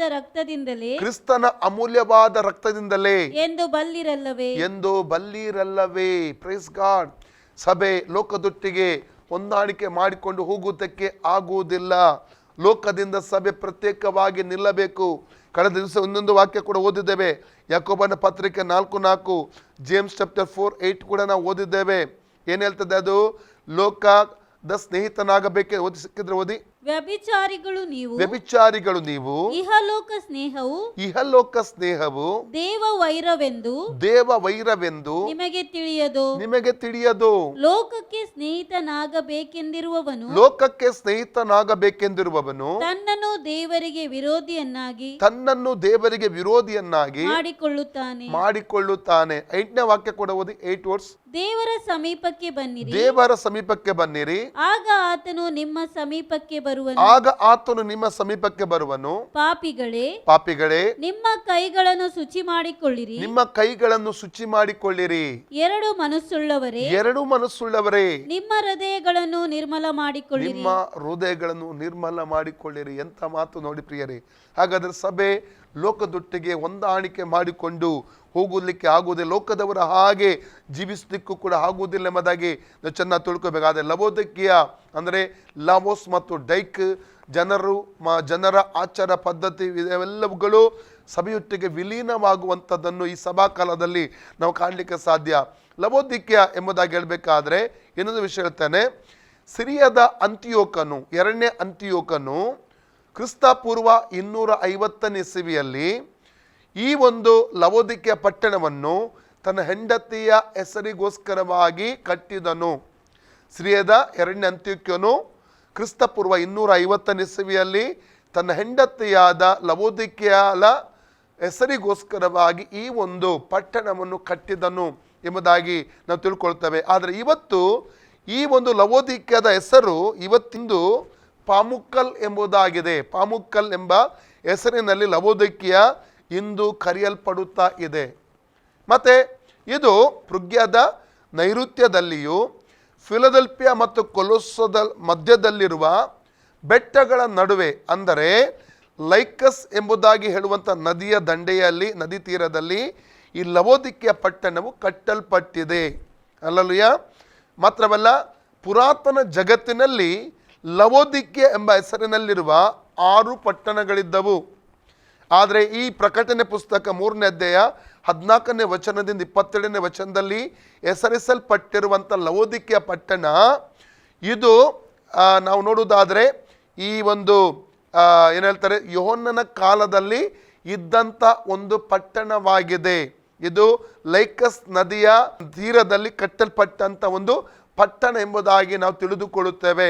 ಇದು ಮಾತ್ರವಲ್ಲದೆ ಇಲ್ಲಿ ಎಪಫ್ರನು ಈ ಸಭೆಯನ್ನು ಕಟ್ಟಿದನು. ಅದರ ಕುರಿತಾಗಿ ಮುಂದೆ ನಾವು ನೋಡ್ತೇವೆ. ಎಪಫ್ರಸನು ಅಲ್ಲಿ ಸಭಾ ಸ್ಥಾಪನೆ ಮಾಡಿದ್ದನ್ನು ಕೂಡ ಸ್ಥಳದಲ್ಲಿ ನಾವು ಕಾಣ್ತೇವೆ ಪ್ರಿಯರೇ. ಯೋಹನ್ನನ ಕಾಲದಲ್ಲಿ ಇದು ಬೆಳೆದು ನಿಂತಹ ಮಹಾಪಟ್ಟಣವಾಗಿ ಪ್ರಸಿದ್ಧವಾದಂಥ ಒಂದು ಪಟ್ಟಣವಾಗಿತ್ತು ಪ್ರಿಯರೇ. ಮಾತ್ರವಲ್ಲ, ಇದು ಒಂದು ಪ್ರಸಿದ್ಧವಾದ ವಾಣಿಜ್ಯ ಕೇಂದ್ರವಾಗಿತ್ತು. ಲೇವಾದೇವಿ ಬ್ಯಾಂಕ್ ವ್ಯವಹಾರವು ಕೂಡ ಇಲ್ಲಿ ಪ್ರಸಿದ್ಧವಾಗಿ ನಡೀತಾ ಇತ್ತು ಪ್ರಿಯರೇ. ಮಾತ್ರವಲ್ಲದೆ ಬೆಲೆ ಬಾಳುವ ಉಣ್ಣೆಯ ಮೇಲಂಗಿ ಮತ್ತು ಮೇಲೊದಿಕೆಗಳನ್ನು ಇಲ್ಲಿ ತಯಾರಿಸುತ್ತಿದ್ದರು. ಆದ ಕಾರಣ ಲವೋದಿಕೆಯದ ಜನರು ತುಂಬ ಐಶ್ವರ್ಯವಂತರಾಗಿದ್ದರು. ಮಾತ್ರವಲ್ಲದೆ ಇಲ್ಲಿ ಜವಳಿ ವ್ಯಾಪಾರವು ಕೂಡ ಪ್ರಸಿದ್ಧವಾಗಿತ್ತು. ಕಣ್ಣಿನ ಔಷಧಿಯ ಒಂದು ಪ್ರಸಿದ್ಧವಾದ ವೈದ್ಯಕೀಯ ಶಾಲೆ ಈ ಲವೋದಿಕೆಯದಲ್ಲಿತ್ತು. ಮಾತ್ರವಲ್ಲ, ಕಣ್ಣಿನಗೆ ಔಷಧಿ ಹಾಕುವಂತಹ ಒಂದು ಹುಡಿ ಅಂದರೆ ಪೌಡ್ರನ್ನು ತಯಾರಿಸುವಂಥ ಒಂದು ವೈದ್ಯಕೀಯ ಶಾಲೆ, ಈ ಒಂದು ವೇದಿಕೆ ಕಾರ್ಖಾನೆ ಈ ಒಂದು ಲವೋದಿಕೆಯ ಪಟ್ಟಣದಲ್ಲಿತ್ತು ಪ್ರಿಯರೇ. ಮಾತ್ರವಲ್ಲದೆ ಈ ಒಂದು ಲೈಕಸ್ ನದಿಯ ದಂಡೆ ಆಚೆದಲ್ಲಿರುವ ಬೆಟ್ಟಗಳಿಂದ ಬಿಸಿ ನೀರಿನ ಬುಗ್ಗೆಗಳು ಉಕ್ಕಿ ಅದು ಹಾಗೆ ಹರಿದು ಈ ಒಂದು ಪಟ್ಟಣದಲ್ಲಿ ಬರುತ್ತಾ ಇತ್ತು. ಅದು ಕೆಳಗೆ ಬರುವಾಗ ಅಂದರೆ ಈ ಏನು ಹೇಳ್ತಾರೆ, ಉಗುರು ಬೆಚ್ಚಗಿರುವ ಸ್ಥಿತಿಯಲ್ಲಿ ಅದು ಹರಿತಾ ಇತ್ತು. ಕೆಳಗಡೆ ಬರುವಾಗ ಇದು ನೀರು ಕುಡಿಯುವುದಕ್ಕೆ ಕಷ್ಟಕರವಾಗಿತ್ತು, ಸ್ನಾನಕ್ಕೆ ಅನುಕೂಲಕರವಾಗಿತ್ತು ಎಂಬುದಾಗಿ ನಾವು ತಿಳ್ಕೊಳ್ಳುತ್ತೇವೆ ಪ್ರಿಯರೇ. ಮಾತ್ರವಲ್ಲದೆ ಕ್ರಿಸ್ತ ಶಕ 62ನೇ ಇಸವಿಯಲ್ಲಿ ದೊಡ್ಡ ಮಹಾಭೂಕಂಪದಲ್ಲಿ ಈ ಒಂದು ಪಟ್ಟಣವು ಸರ್ವನಾಶವಾಯಿತು. ಆದರೆ ಇದರ ನಿವಾಸಿಗಳು ತುಂಬ ಐಶ್ವರ್ಯವಂತರಾಗಿದ್ದರು. ಸರ್ಕಾರದ ಸಹಾಯ ಇಲ್ಲದೆ, ಬೇರೆ ದೇಶಗಳ ಸಹಾಯ, ಬೇರೆ ಚಕ್ರವರ್ತಿಗಳ ರಾಜರುಗಳ ಸಹಾಯ ಇಲ್ಲದೆ ಈ ಪಟ್ಟಣದ ನಿವಾಸಿಗಳೇ ಇದನ್ನು ಪುನಃ ಕಟ್ಟಿ ಪುನರ್ಸ್ಥಾಪನೆ ಮಾಡಿದರು. ಭಯಂಕರ ಐಶ್ವರ್ಯವಂತರಾಗಿದ್ದರು ಈ ಒಂದು ಪಟ್ಟಣದ ನಿವಾಸಿಗಳು. ಮಾತ್ರವಲ್ಲದೆ ಇವರು ಐಶ್ವರ್ಯವಂತನಾಗಿರುವುದರಿಂದ ಇವರಲ್ಲಿ ಒಂದು ಸ್ವಾತೃಪ್ತಿ ಇತ್ತು ಮತ್ತು ಒಂದು ರೀತಿಯ ಒಣ ಎಮ್ಮೆ ಇವರ ಒಳಗಡೆ ಇತ್ತು. ಮಾತ್ರವಲ್ಲದೆ ಇವರು ಆತ್ಮಿಕ ಸ್ಥಿತಿಯಲ್ಲಿ ಉಗುರು ಬೆಚ್ಚಗಿನ ಸ್ಥಿತಿಯ ಮಟ್ಟಕ್ಕೆ ಅವರು ಬಂದವರಾಗಿದ್ದರು. ಕಾರಣ ಅವರಲ್ಲಿದ್ದಂಥ ಐಶ್ವರ್ಯದ ಒಂದು ವಿಧವಾದ ಮದ ಎಂಬುದಾಗಿ ಅಲ್ಲಿ ನಾವು ತಿಳ್ಕೊಳ್ಳುವುದಕ್ಕೆ ನಮಗೆ ಸಾಧ್ಯವಾಗುತ್ತದೆ ಪ್ರಿಯರೇ. ಮಾತ್ರವಲ್ಲದೆ ಈ ಒಂದು ಪಟ್ಟಣದಲ್ಲಿ ಕ್ರಿಸ್ತ ಶಕ 361ನೇ ಇಸವಿಯಲ್ಲಿ ದೊಡ್ಡ ಕ್ರೈಸ್ತ ಒಂದು ಸಭೆಯ ಸಮ್ಮೇಳನವು ನಡೆಯಿತು. ಅಲ್ಲಲ್ಲಿಯ ಅನೇಕ ಲೋಕದ ಕಡೆಗಳಿಂದ ಆ ಒಂದು ಪಟ್ಟಣಕ್ಕೆ ಅನೇಕರು ಕ್ರೈಸ್ತ ನಾಯಕರು ಆ ಪಟ್ಟಣಕ್ಕೆ ಆ ಒಂದು ಸಮ್ಮೇಳನದಲ್ಲಿ ಆಗಮಿಸಿದರು. ಒಂದು ಚರಿತ್ರೆಯಾಗಿ ಅದೊಂದು ಮಾರ್ಪಟ್ಟಿತ್ತು ಪ್ರಿಯರೇ. ಮಾತ್ರವಲ್ಲ, ಈ ಒಂದು ಪಟ್ಟಣದಲ್ಲಿ ನಾನು ಆವಾಗಲೇ ಹೇಳಿಬಿಟ್ಟೆ, ಈ ಸಭೆ ಸ್ಥಾಪನೆ ಮಾಡಿದ ಎಪಫ್ರ ಎಂಬವನು. ಎಪಫ್ರ ಯಾರಾಗಿದ್ದಾನೆ? ಅಪೊಸ್ತಲ ಪೌಲನ ಶಿಷ್ಯನಾಗಿದ್ದಾನೆ. ಆದರೆ ಎಪಫ್ರನು ಸ್ವತಃ ಒಬ್ಬ ಅಪೊಸ್ತಲನಾಗಿದ್ದ. ಕೊಲೊಸ್ಸೆ ಪತ್ರಿಕೆ 4ನೇ ಅಧ್ಯಾಯ 12ರಿಂದ 17ನೇ ವಾಕ್ಯ ಓದುವ. ಆದರೆ ಅಲ್ಲಿ ಎಪಫ್ರನು ಏನು ಮಾಡಿದ್ದ, ಆ ಲವೋದಿಕೆ ಸಭೆಯಲ್ಲಿ ಅರ್ಕಿಪ್ಪ ಎಂಬುದಾಗಿ ಹೇಳುವಂಥ ಒಬ್ಬ ಸೇವಕನನ್ನು ಆತನು ನೇಮಕ ಮಾಡಿದ ಸೇವೆಗೋಸ್ಕರವಾಗಿ. ಅವನು ಕೊಲೊಸ್ಸೆ ಸಭೆಯನ್ನು ಕೂಡ ನೋಡ್ತಾ ಇದ್ದ. ಮಾತ್ರವಲ್ಲ, ಲವೋದಿಕೆ ಸಭೆಯನ್ನು ಕೂಡ ಆತ ನೋಡುವಂಥ ವ್ಯಕ್ತಿಯಾಗಿದ್ದ. ನಾವು ಓದಿಕೊಳ್ಳೋಣ. ನಾವು ಕೊಲೊಸ್ಸೆ 4:12ರಿಂದ 17. ಕೊಲೊಸ್ಸೆ ಚಾಪ್ಟರ್ 4:12-17. ಯೇಸುವಿನ ದಾಸನಾಗಿರುವ ನಿಮ್ಮ ಊರಿನ ಎಪಫ್ರನು, ಇದು ಪೌಲನು ಸೆರೆಮನೆಯಲ್ಲಿ ಇದ್ದುಕೊಂಡು ಕೊಲೊಸ್ಸೆ ಸಭೆಗೆ ಬರೆಯುವಂತ ಒಂದು ಪತ್ರ. ಎಪಫ್ರ ಎಂಬಂತ ಭಕ್ತ ಪೌಲನ ಶಿಷ್ಯನಾಗಿದ್ರು ಕೂಡ ಅವನೊಬ್ಬ ಅಪೊಸ್ತಲನಾಗಿದ್ದಾನೆ. ಮಾತ್ರವಲ್ಲ, 3 ಕಡೆ ಸಭೆಗಳನ್ನು ಸ್ಥಾಪಿಸಿದ್ದ. ಎಲ್ಲಿ? ಹಿರಿಯಫೋಲಿ, ಲವೋದಿಕೀಯ ಮತ್ತು ಕೊಲೊಸ್ಸೆ. ಈ 3 ಪ್ರಾಂತ್ಯಗಳಲ್ಲಿ ಸಭೆಗಳನ್ನು ಸ್ಥಾಪಿಸಿ ಸೇವಕರನ್ನು ಆತನು ಅಭಿಷೇಕ ಮಾಡಿ, ಆತನು ಆರ್ಡನ್ ಮಾಡಿ, ನೇಮಕ ಮಾಡಿ ಆ ಸ್ಥಳಗಳಲ್ಲಿ ಇಟ್ಟಿದ್ದ ಆತನು. ಓಕೆ, ಮುಂದೆ ಓದಿ. ಕ್ರಿಸ್ತ ಯೇಸುವಿನ ದಾಸನಾಗಿರುವ ನಿಮ್ಮ ಊರಿನ ಎಪಫ್ರನು ನಿಮಗೆ ವಂದನೆ ಹೇಳುತ್ತಾನೆ. ಇವನು ಪ್ರಾರ್ಥನೆ ಮಾಡುವಾಗೆಲ್ಲ ನಿಮಗೋಸ್ಕರ ಹೋರಾಡಿ ನೀವು ಪ್ರವೀಣರಾಗಿಯೂ ಎಲ್ಲ ವಿಷಯಗಳಲ್ಲಿ ದೇವರ ಚಿತ್ತವನ್ನು ಕುರಿತು ಪೂರ್ಣ ನಿಶ್ಚಯವುಳ್ಳವರಾಗಿಯೂ ನಿಂತಿರಬೇಕೆಂದು ವಿಜ್ಞಾಪನೆ ಈ ಮಾಡುತ್ತಾನೆ. ಎಪಫ್ರನು ಒಬ್ಬ ಪ್ರಾರ್ಥನಾ ವೀರನು ಕೂಡ ಆಗಿದ್ದ ಪ್ರಿಯರೇ. ಆತನ ಏನು ಮಾಡ್ತಾ ಇದ್ದಾನೆ? ತನ್ನ ಸಭೆಗಳಿಗೆ, ತನ್ನ ಸ್ಥಾಪನೆ ಮಾಡಿದಂಥ ಸಭೆಗಳಿಗಾಗಿ, ನಾಯಕರಿಗೋಸ್ಕರ, ದೇವಜನರಿಗಾಗಿ ಸತತವಾಗಿ ಒಂದು ಉದ್ದೇಶ ಇಟ್ಟುಕೊಂಡು ಪ್ರಾರ್ಥಿಸುವಂಥದ್ದನ್ನು ಅಲ್ಲಿ ಕಾಣ್ತಾ ಇದ್ದೇವೆ. ಓಕೆ, ಈಗ ಇವನು ಕೂಡ ಎಲ್ಲಿದ್ದಾನೆ? ಪೌಲನ ಜೊತೆಯಲ್ಲಿ ಸೆರೆಮನೆಯಲ್ಲಿದ್ದಾನೆ. ಅಲ್ಲಿದ್ದುಕೊಂಡು ಈ 3 ಸಭೆಗಳಿಗಾಗಿ ಪ್ರಾರ್ಥಿಸ್ತಾ ಇದ್ದಾನೆ. ಓಕೆ, ಮುಂದೆ ಓದಿ. ಇವನು ನಿಮಗೋಸ್ಕರವೂ ಲವೋದಿಕೀಯದವರಿಗೋಸ್ಕರವೂ, ನಿಮಗೋಸ್ಕರ ಅಂದ್ರೆ ಕೊಲೊಸ್ಸದವರಿಗೋಸ್ಕರವು, ಲವೋದಿಕೀಯದವರಿಗೋಸ್ಕರವೂ, ಲವೋದಿಕೀಯದವರಿಗೋಸ್ಕರವು, ಹಿರಿಯ ಪೋಲಿಯವರಿಗೋಸ್ಕರವೂ, ಹಿರಿಯ ಪೋಲಿ ಅವರಿಗೋಸ್ಕರವು ಬಹಳ ಪ್ರಯಾಸ ಪಡುತ್ತಾನೆ ಬಹಳ ಪ್ರಯಾಸ ಪಡುತ್ತಾನೆಂದು ಸಾಕ್ಷಿ ಹೇಳುತ್ತೇನೆ. ಸಾಕ್ಷಿ ಹೇಳುತ್ತೇನೆ. ಪ್ರಿಯ ವೈದ್ಯನಾಗಿರುವ ಲೂಕನು ಪ್ರಿಯ ವೈದ್ಯನಾಗಿರುವ ಲೂಕನು ಮತ್ತು ದೇಮನು ನಿಮಗೆ ವಂದನೆ ಹೇಳುತ್ತಾರೆ. ನಿಮಗೆ ವಂದನೆ ಹೇಳುತ್ತಾರೆ. ಲವೋದಿಕೀಯದಲ್ಲಿರುವ ಸಹೋದರರಿಗೂ ಲವೋದಿಕೀಯದಲ್ಲಿರುವ ಸಹೋದರರಿಗೂ ನುಂಫಳಿಗೂ ಆಕೆಯ ಮನೆಯಲ್ಲಿ ಕೂಡುವ ಸಭೆಯವರಿಗೂ ವಂದನೆ ಹೇಳಿರಿ. ಸಭೆಯವರಿಗೂ ವಂದನೆ ಹೇಳಿರಿ. ನಿಮ್ಮಲ್ಲಿ ಈ ಪತ್ರಿಕೆಯನ್ನು ಓದಿಸಿಕೊಂಡ ತರುವಾಯ ಲವೋದಿಕೀಯದವರ ಸಭೆಯಲ್ಲಿ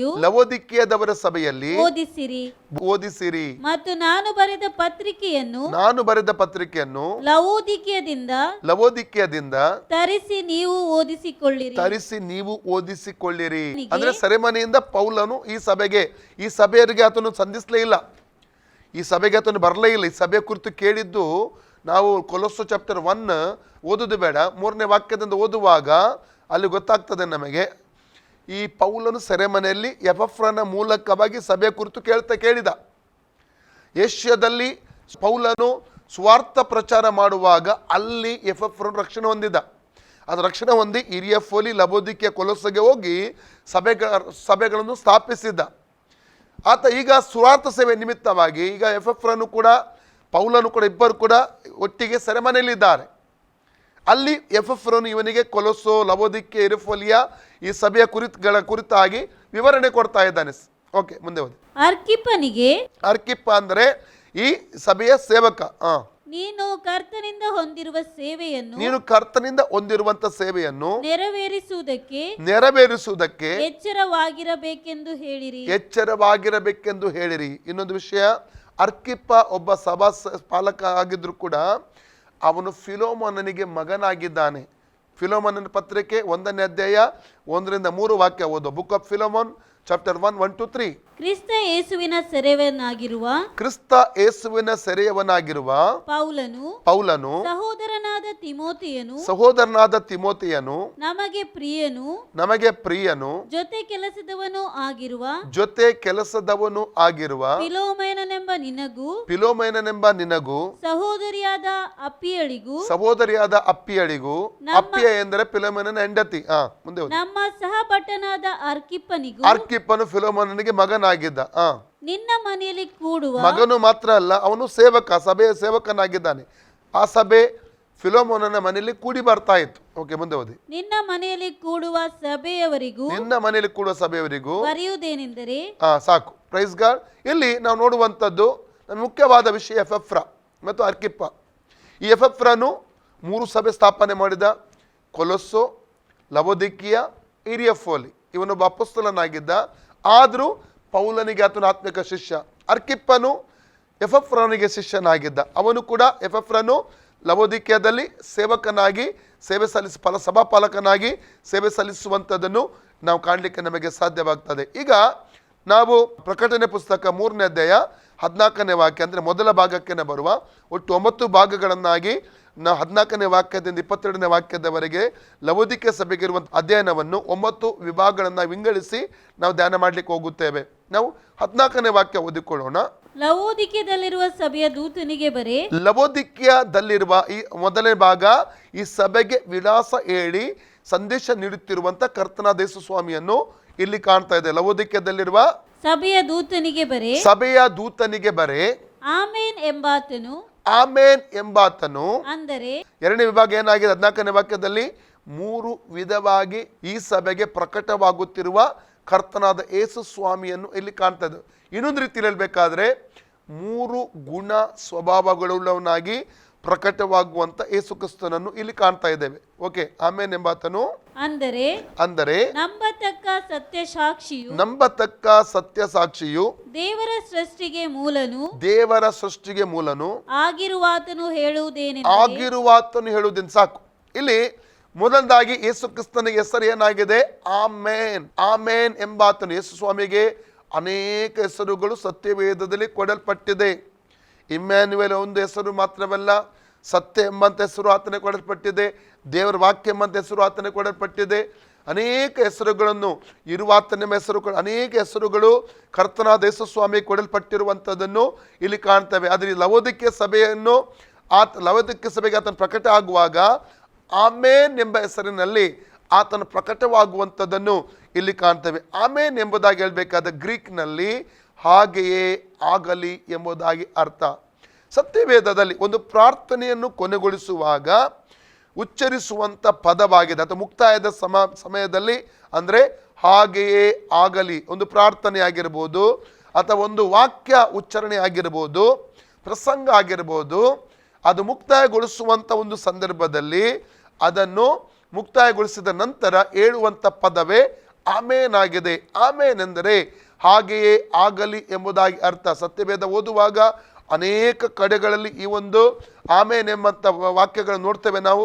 ಮೊಟ್ಟ ಮೊದಲಾಗಿ ನಾವು ಅಲ್ಲಿ ಧರ್ಮೋಪದೇಶ ಕಾಂಡ 27ನೇ ಅಧ್ಯಾಯ 15ರಿಂದ 26ನೇ ವಾಕ್ಯದಲ್ಲಿ ಕಾಣ್ತೇವೆ. ಡ್ಯೂಟೋನಮಿ ಚಾಪ್ಟರ್ 27 15-27 ನಾವು ಕಾಣ್ತೇವೆ ಆಮೇನ್ ಎಂಬಂತ ಪದ ಉಪಯೋಗಿಸಿರುವ ಸಿಕ್ಕಿದ್ರೆ ಓದಬಹುದು.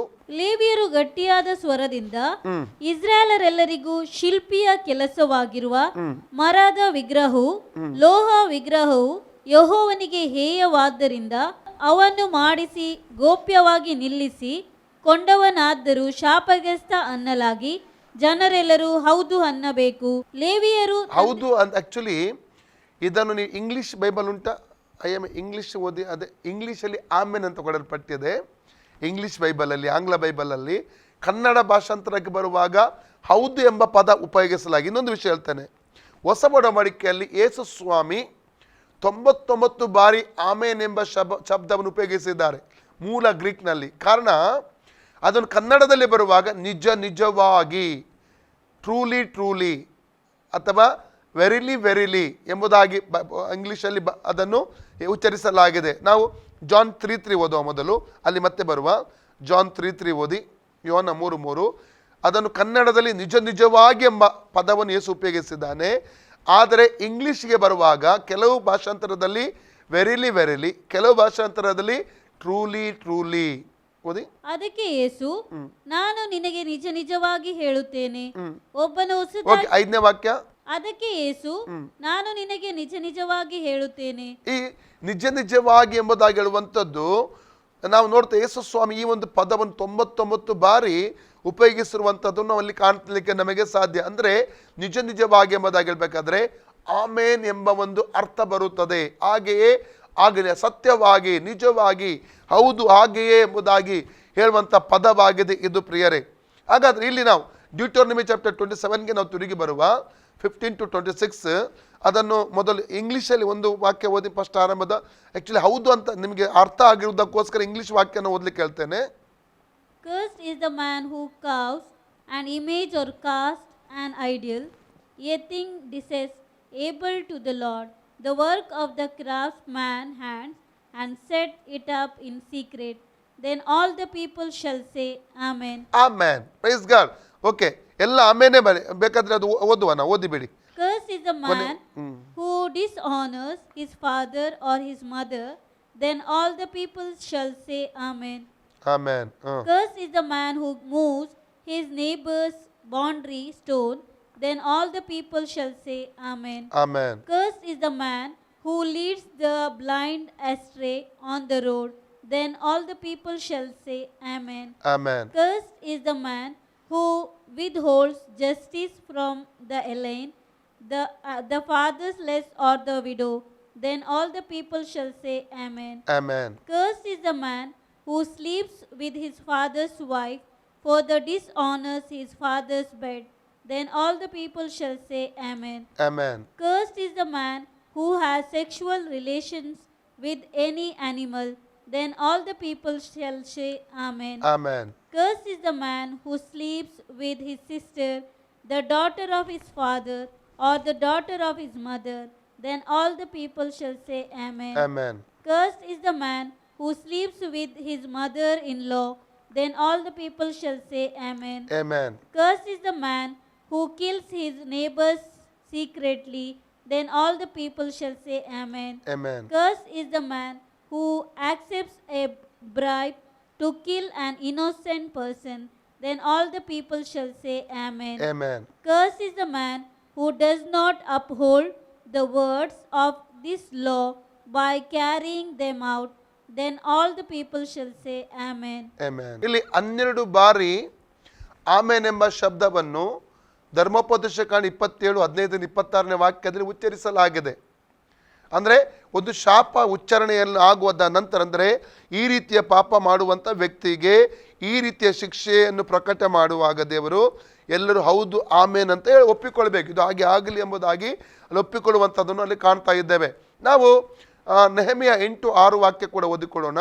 Book of Nehemiah 8:6. ಎಜ್ರನು ಪರಾತ್ಪರ ದೇವರಾದ ಯೆಹೋವನನ್ನು ಸ್ತುತಿಸಿದ್ದಕ್ಕೆ ಸರ್ವ ಜನರು ತಮ್ಮ ಕೈಗಳನ್ನೆತ್ತಿ ಆಮೇನ್ ಆಮೇನ್ ಎಂದು ಹೇಳಿ, ಆಮೇನ್ ಆಮೇನ್ ಎಂದು ಹೇಳಿ, ನೆಲದ ಮಟ್ಟಿಗೂ ತಲೆಬಾಗಿ ನೆಲದ ಮತ್ತಿಗೂ ತಲೆಬಾಗಿ ಯೆಹೋವನನ್ನು ಆರಾಧಿಸಿದರು. ಯೆಹೋವನನ್ನು ಆರಾಧಿಸಿದರು. Praise God. 1 ಪೂರ್ವಕಾಲ 16:36, 1 ಕ್ರೋನಿಕಲ್ 16:36. ಇಸ್ರಾಯೇಲ್ ದೇವರಾದ ಯೆಹೋವನಿಗೆ ಯುಗ ಯುಗಾಂತರವರೆಗೂ ಕೊಂಡಾಟವಾಗ ಅವರು ಹೀಗೆ ಹಾಡಿದ್ದಕ್ಕೆ ಸರ್ವಜನರು ಆಮೇನ್ ಎಂದು, ಸರ್ವಜನರು ಹೀಗೆ ಆಡಿದ್ದಕ್ಕೆ ಅವರು ಸರ್ವಜನರು ಆಮೇನ್ ಎಂದು ಆಮೇನ್ ಎಂದು ಯೆಹೋವನನ್ನು ಸ್ತುತಿಸಿದರು. ಯೆಹೋವನನ್ನು ಸ್ತುತಿಸಿದರು. ಆಮೇನ್ ಅಂದ್ರೆ ಹಾಗೆಯೇ ಆಗಲಿ. ನಾವು ಕೀರ್ತನ ಪುಸ್ತಕದ ಕುರಿತಾಗಿ ಓದ್ತೇವೆ. ಈಗ ಬರುವಂಥ ದಿವಸಗಳಲ್ಲಿ ಕೀರ್ತನೆಯ 150 ಕೀರ್ತನೆಗಳ ಅಧ್ಯಯನ ಕೂಡ ನಮ್ಮ ಆಸರ ಟಿವಿಯಲ್ಲಿ ನಾವು ಟೆಲಿಕಾಸ್ಟ್ ಮಾಡ್ಲಿಕ್ಕೆ ಹೋಗ್ತಾ ಇದ್ದೇವೆ. ಆವಾಗ ಇವೆಲ್ಲ ವಿಚಾರಗಳು ಅಲ್ಲಿ ನೀವು ಕಾಣ್ಲಿಕ್ಕೆ ಹೋಗ್ತದೆ. ಅನೇಕ ವಿಷಯಗಳು, ಆಮೇನ್ ಎಂದರೆ ಏನು, ಹಲ್ಲೆಲೂಯ ಎಂದರೆ ಏನು, ಅಥವಾ ಸೆಲಾ ಎಂದರೆ ಏನು, ಈ ಕೆಲವೊಂದು ಅನೇಕ ವಾರ್ತೆಗಳನ್ನು ನಾವಲ್ಲಿ ಕಾಣ್ಲಿಕ್ಕೆ ಹೋಗ್ತೀವಿ. ಇದರ ಅರ್ಥಗಳು ಮತ್ತು ಎಷ್ಟು ವಿಭಾಗಗಳು, ಯಾರ್ಯಾರು ಬರೆದದ್ದು, ಬರಹಗಾರ ಯಾರು, ಯಾರ್ಯಾರು ಎಷ್ಟೆಷ್ಟು ಕೀರ್ತನೆ ಬರೆದ, ಅನೇಕ ಸಂಗತಿಗಳನ್ನು ಅಲ್ಲಿ ನಾವು ಕಾಣಲಿಕ್ಕೆ ಹೋಗುತ್ತೇವೆ ಆ ಅಧ್ಯಯನದಲ್ಲಿ. ಓಕೆ, ಅದು ನನ್ನ ಸಬ್ಜೆಕ್ಟ್ ಅಲ್ಲ.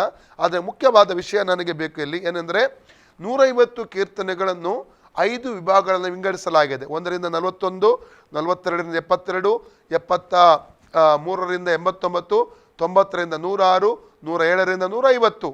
ಈ ಒಂದು ಭಾಗ ಮುಗಿಸಿ ಇನ್ನೊಂದು ಭಾಗಕ್ಕೆ ಹೋಗುವುದಕ್ಕಿಂತ ಮುಂಚೆ, ಅಂದರೆ ಒಂದು ಭಾಗ ಮುಗಿಯುವ ಕೊನೆಯ ಹಂತಕ್ಕೆ ಬರುವಾಗ ಅಲ್ಲಿ ಉಪಯೋಗಿಸಿದಂಥ ಪದ ಕೂಡ ಆಮೇನ್ ಎಂಬುದಾಗಿ ಕಾಣ್ತೇವೆ. ನಾವು ಕೀರ್ತನೆ 41 13ನೇ ವಾಕ್ಯ ಓದಿಕೊಳ್ಳೋಣ. Psalm 41:13. ಇಸ್ರಾಯೇಲರ ದೇವರಾದ ಯೆಹೋವನಿಗೆ ಯುಗ ಯುಗಾಂತರವರೆಗೂ ಕೊಂಡಾಟವಾಗಲಿ. ಆಮೇನ್ ಆಮೇನ್. ಆಮೇನ್ ಆಮೇನ್. ಕೀರ್ತನೆ 72:19 ಓದಿ. Psalm 72:19. ಆತನ ಪ್ರಭಾವವುಳ್ಳ ನಾಮಕ್ಕೆ ಸದಾ ಕಾಲವು ಪ್ರಣಾಮವಿರಲಿ. ಭೂಮಂಡಲವೆಲ್ಲ ಆತನ ಪ್ರಭಾವದಿಂದ ತುಂಬಿರಲಿ. ಆಮೇನ್ ಆಮೇನ್. ಆಮೇನ್ ಆಮೇನ್. ಕೀರ್ತನೆ 89:52 ವಾಕ್ಯ 89. Psalms 52. ಯೆಹೋವನಿಗೆ ಸದಾ ಕಾಲವು ಕೊಂಡಾಟವಾಗಲಿ. ಆಮೇನ್ ಆಮೇನ್. ಆಮೇನ್ ಆಮೇನ್. ಕೀರ್ತನೆ 106:48. Psalms 106 verses 48. ಇಸ್ರಾಯೇಲ್ ದೇವನಾದ ಯೆಹೋವನಿಗೆ ಯುಗ ಯುಗಾಂತರವರೆಗೂ ಕೊಂಡಾಟವಾಗಲಿ. ಸರ್ವ ಜನರು ಆಮೇನ್ ಎನ್ನಲಿ. ಆಮೇನ್ ಅಂದ್ರೆ ಈ ಒಂದು ಭಾಗ, ಈ ಕೀರ್ತನ ಪುಸ್ತಕದ 1ನೇ ಭಾಗ ಮುಗಿದು ಕೊನೆಯ ಹಂತಕ್ಕೆ ಬರುವಾಗ ಅಲ್ಲಿ ಉಪಯೋಗಿಸಿದಂಥ ಪದ ಕೂಡ ಆಮೇನ್ ಆಮೇನ್ ಎಂಬುದಾಗಿ ಅಲ್ಲಿ ನಾವು ಕಾಣ್ತೇವೆ. ಈವನ್ ಪ್ರಕಟಣೆ ಪುಸ್ತಕಕ್ಕೆ ಬರುವಾಗ ಪ್ರಕಟಣೆ 1, 5 ಮತ್ತು 6ನೇ ವಾಕ್ಯ ಓದುವ. Book of Revelation chapter 1, 5 and 6 verse. ವರ್ತಮಾನ ಭೂತ ಭವಿಷ್ಯತ್ಗಳಿರುವಾತನಿಂದ ಮತ್ತು ಆತನ ಸಿಂಹಾಸನದ ಮುಂದಿರುವ 7 ಆತ್ಮಗಳಿಂದ ಮತ್ತು ನಂಬತಕ್ಕ ಸಾಕ್ಷಿಯು ಸತ್ತವರೊಳಗಿಂದ ಮೊದಲು ಎದ್ದು ಬಂದವನು ಭೂರಾಜರ ಒಡೆಯನೂ ಆಗಿರುವ ಯೇಸು ಕ್ರಿಸ್ತನಿಂದ ನಿಮಗೆ ಕೃಪೆಯೂ ಶಾಂತಿಯೂ ಆಗಲಿ. ನಮ್ಮನ್ನು ಪ್ರೀತಿಸುವವನು ತನ್ನ ರಕ್ತದ ಮೂಲಕ ನಮ್ಮನ್ನು ಪಾಪಗಳಿಂದ ಬಿಡಿಸಿದವನು, ನಮ್ಮನ್ನು ರಾಜ್ಯವನ್ನಾಗಿಯೂ ತನ್ನ ತಂದೆಯಾದ ದೇವರಿಗೆ ಯಾಜಕರನ್ನಾಗಿ ಮಾಡಿದವನು ಆಗಿರುವ ಆತನಿಗೆ ಯುಗಯುಗಾಂತರಗಳಲ್ಲಿಯೂ ಘನ ಮಹತ್ವಗಳಿರಲಿ. ಆಮೇನ್. ಆಮೇನ್. ಮುಂದೆ ಓದಿ. ಇಗೋ, ಮೇಘಗಳೊಂದಿಗೆ ಬರುತ್ತೇನೆ, ಎಲ್ಲರ ಕಣ್ಣುಗಳು ಆತನನ್ನು ಕಾಣುವವು, ಆತನನ್ನು ಇರಿದವರು ಸಹ ಕಾಣುವರು, ಭೂಮಿಯಲ್ಲಿರುವ ಎಲ್ಲಾ ಕುಲದವರು ಆತನನ್ನು ನೋಡಿ ಎದೆ ಬಡಿದುಕೊಳ್ಳುವರು. ಹೌದು, ಹಾಗೇ ಆಗುವುದು. ಆಮೇನ್. ಆಮೇನ್. ಆಮೇನ್. ಇಲ್ಲಿ ಆಮೇನ್ ಮತ್ತು ಪ್ರಕಟಣೆ 5:14 ಕೂಡ ಓದಿ. ರೆವಲ್ಯೂಷನ್ 5:14 ಪರಲೋಕದಲ್ಲಿ ಕೂಡ ಶಬ್ದವು ಆ ರೀತಿ ಉಚ್ಚಾರಣೆ ಆಗುವುದು ನಲ್ಲಿ ಕಾಣ್ತೇವೆ ನಾವು.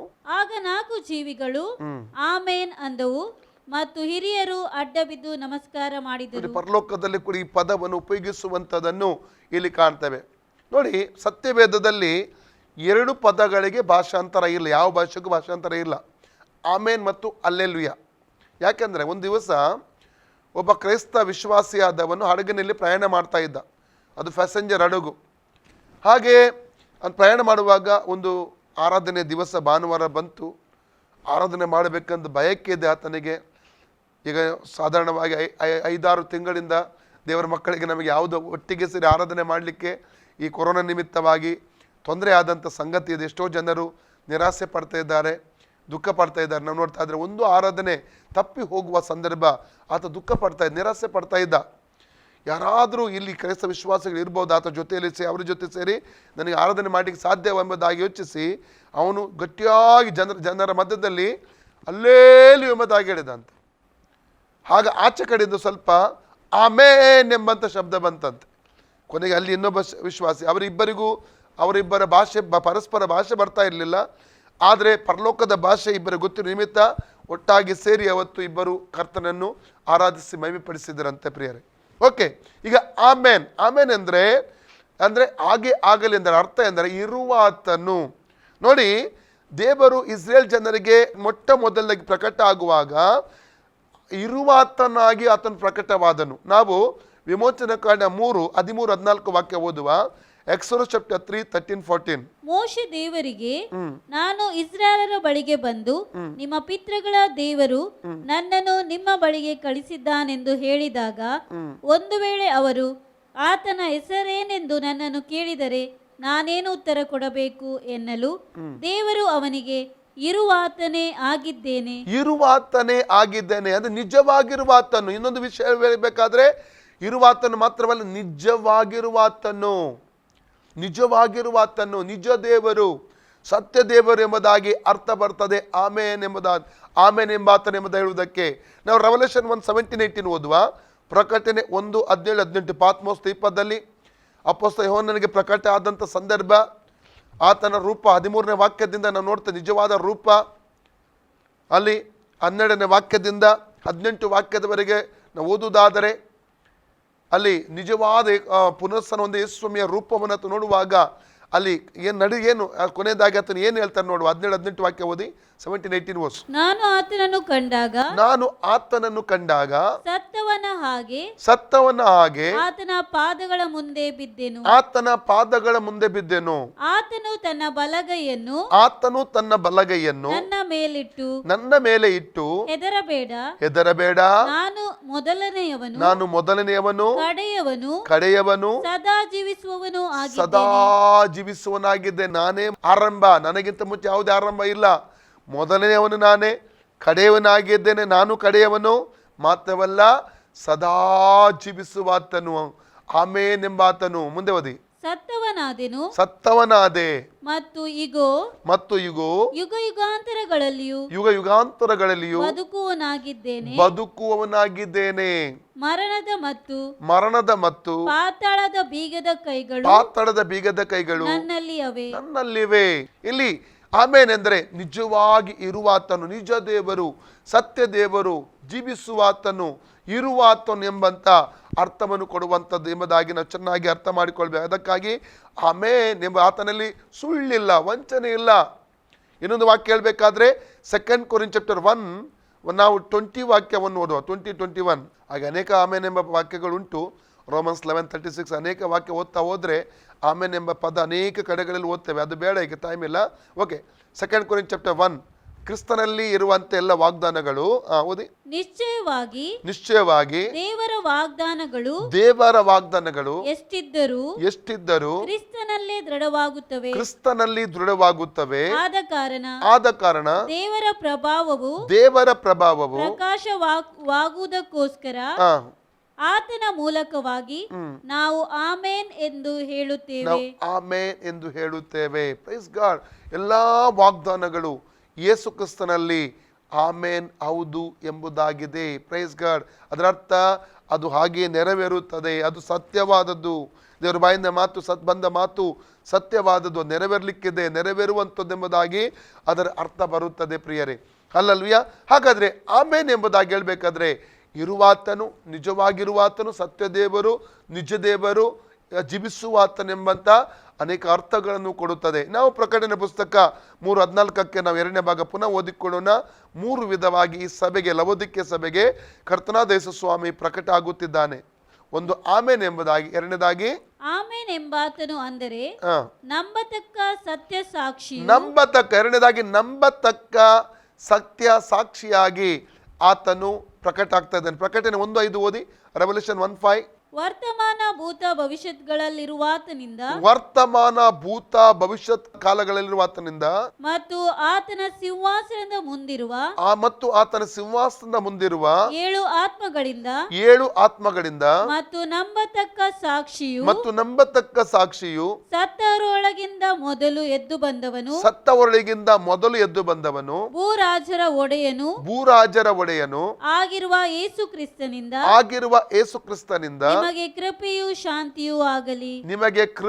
ಶಾಂತಿಯೂ ಆಗಲಿ. ನಮ್ಮನ್ನು ಪ್ರೀತಿಸುವವನು ತನ್ನ ರಕ್ತದ ಮೂಲಕ ನಮ್ಮನ್ನು ಪಾಪಗಳಿಂದ ಬಿಡಿಸಿದವನು, ನಮ್ಮನ್ನು ರಾಜ್ಯವನ್ನಾಗಿಯೂ ತನ್ನ ತಂದೆಯಾದ ದೇವರಿಗೆ ಯಾಜಕರನ್ನಾಗಿಯೂ ಮಾಡಿರುವವನು ಆಗಿರುವ ಆತನಿಗೆ ಯುಗ ಯುಗಾಂತಗಳಲ್ಲಿಯೂ ಘನ ಮಹತ್ವಗಳಿರಲಿ. ಆಮೇನ್. ಇಗೋ ಮೇಘಗಳೊಂದಿಗೆ ಬರುತ್ತಾನೆ. ಸಾಕು. ಇಲ್ಲಿ ನಂಬತಕ್ಕ ಸಾಕ್ಷಿ, ನಮ್ಮ ಯೇಸು ಸ್ವಾಮಿ ನಂಬಿಕೆ ಇಡತಕ್ಕಂತ ಒಂದು ಸಾಕ್ಷಿಯಾಗಿದ್ದಾನೆ. ನಂಬತಕ್ಕ ಸಾಕ್ಷಿ. ಪ್ರಕಟಣೆ 19:11 ಕೂಡ ಓದಿ. ರೆವಲ್ಯೂಷನ್ 19:11 ಕೂಡ ಓದಿ. ರೆವಲ್ಯೂಷನ್ 19:11 19:11. ಪರಲೋಕವು ತೆರೆದಿರುವುದನ್ನು ನಾನು ಕಂಡೆನು, ಆಗ ಇಗೋ ಬಿಳಿ ಕುದುರೆಯು ನನಗೆ ಕಾಣಿಸಿತು. ಆಕ್ಚುಲಿ ಪ್ರಕಟಣೆ 19ನೇ ಅಧ್ಯಾಯವನ್ನು 3 ವಿಭಾಗಗಳನ್ನು ವಿಂಗಡಿಸಲಾಗಿದೆ. 1ರಿಂದ 10 ವಾಕ್ಯದಲ್ಲಿ ಸಭೆ ಪರಲೋಕದಲ್ಲಿದೆ. 11ನೇ ವಾಕ್ಯದಿಂದ 12ನೇ ವಾಕ್ಯದಲ್ಲಿ ಪರಲೋಕದಿಂದ ಯೇಸು ಸ್ವಾಮಿಯ ಜೊತೆಯಲ್ಲಿ ಸಭೆ ಭೂಲೋಕಕ್ಕೆ 1000 ವರ್ಷ ಆಳ್ವಿಕೆ ಮಾಡುವುದಕ್ಕಾಗಿ ಬರುವಂಥ ಸಂಗತಿ ಅದು.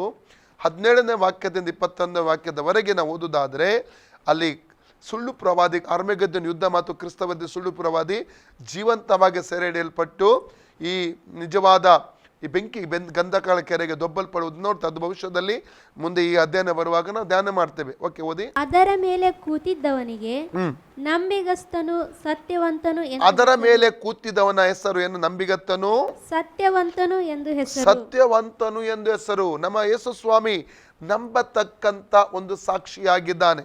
ಅಲ್ಲಲ್ಲಿಯಾ? ಈ ಲೋಕದಲ್ಲಿ ಅನೇಕ ಸಾಕ್ಷಿ ನಾವು ನೋಡ್ತೇವೆ. ನಾವು ಇಬ್ರಿಯ 12:1-2 ವಾಕ್ಯ ಹೇಳ್ತದೆ, ಇಷ್ಟು ಮಂದಿ ಸಾಕ್ಷಿಗಳು ಮೇಘದೊಪ್ಪಯದಿಯಲ್ಲಿ ನಮ್ಮ ಸುತ್ತಮುತ್ತಲು ಇರುವುದರಿಂದ ನಮಗೆ ಅಭ್ಯಂತರ ಮಾಡುವ ಭಾರವನ್ನು ಹತ್ತಿಕೊಳ್ಳುವಂಥ ಪಾಪವನ್ನು ತೆಗೆದುಬಿಟ್ಟು ನಂಬಿಕೆಯನ್ನು ಹುಟ್ಟಿಸುವನು ಪೂರೈಸುವನಾದಂಥ ಯೇಸು ಕ್ರಿಸ್ತನ ಮೇಲೆ ದೃಷ್ಟಿ ಇಟ್ಟು ನಮಗೆ ನೇಮಕವಾದ ಓಟವನ್ನು ಸ್ಥಿರಚಿತ್ತದಿಂದ ಓಡೋಣ. ಅನೇಕ ಸಾಕ್ಷಿಗಳು ಇಬ್ರಿಯ 11ನೇ ಅಧ್ಯಾಯದಲ್ಲಿರುವ ಅನೇಕ ಸಾಕ್ಷಿಗಳನ್ನು ತೋರಿಸಿಕೊಂಡು ಪೌಲನು ಇಬ್ರಿಯ 12:1-2 ವಾಕ್ಯವನ್ನು ಮುಂದುವರಿಸುವಂಥದ್ದನ್ನು ಕಾಣ್ತಾ ಇದ್ದೇವೆ. ಅದಕ್ಕೆ ನಾವು ಏನು ಮಾಡಬೇಕಂತೆ?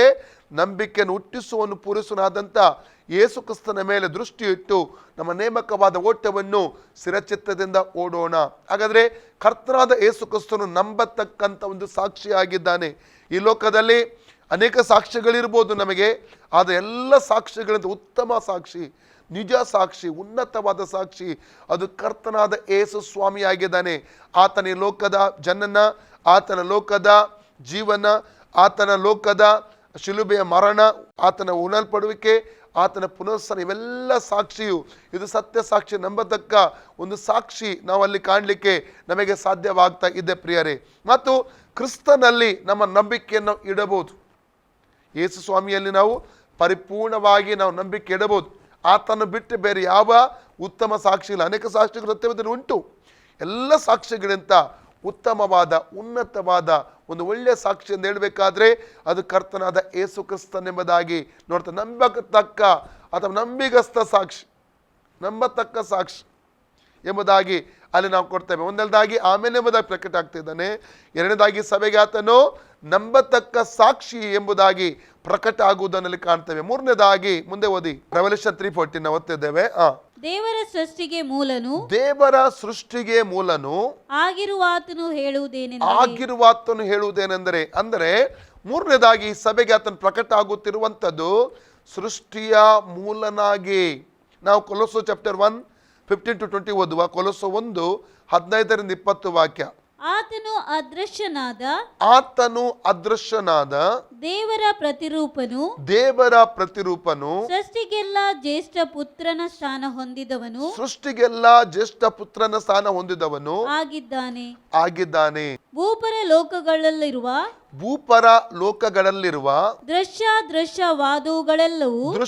ದೃಶ್ಯವಾದವುಗಳೆಲ್ಲವೂ ಸಿಂಹಾಸನಗಳಾಗಲಿ ಪ್ರಭುತ್ವಗಳಾಗಲಿ ದೊರೆತನಗಳಾಗಲಿ ಅಧಿಕಾರಗಳಾಗಲಿ ಆತನಲ್ಲಿ ಸೃಷ್ಟಿಸಲ್ಪಟ್ಟವು. ಯಾರಲ್ಲಿ ಸೃಷ್ಟಿಸಲ್ಪಟ್ಟವು?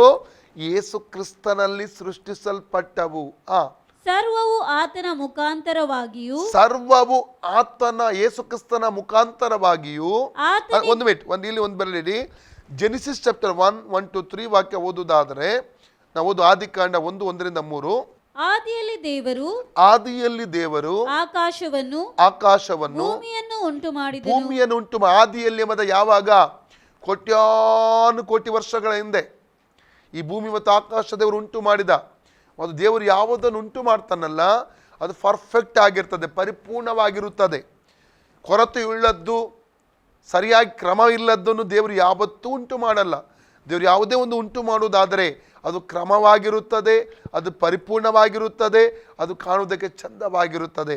ಅಲ್ಲಿ ಪರಿಪೂರ್ಣವಾದ ಕ್ರಮಬದ್ಧವಾದ ಒಂದು ಸರಿಯಾದ ಪರಿಪೂರ್ಣತೆಯುಳ್ಳ ಒಂದು ಭೂಮಿ ಮತ್ತು ಆಕಾಶವನ್ನು ಆದಿಯಲ್ಲಿ ಕರ್ತನು ಉಂಟು ಮಾಡಿದ. ಆದಿ ಎಂಬುದಾಗಿ ಹೇಳುವ ಆ ಪದ ಆದಿ ಅಂದರೆ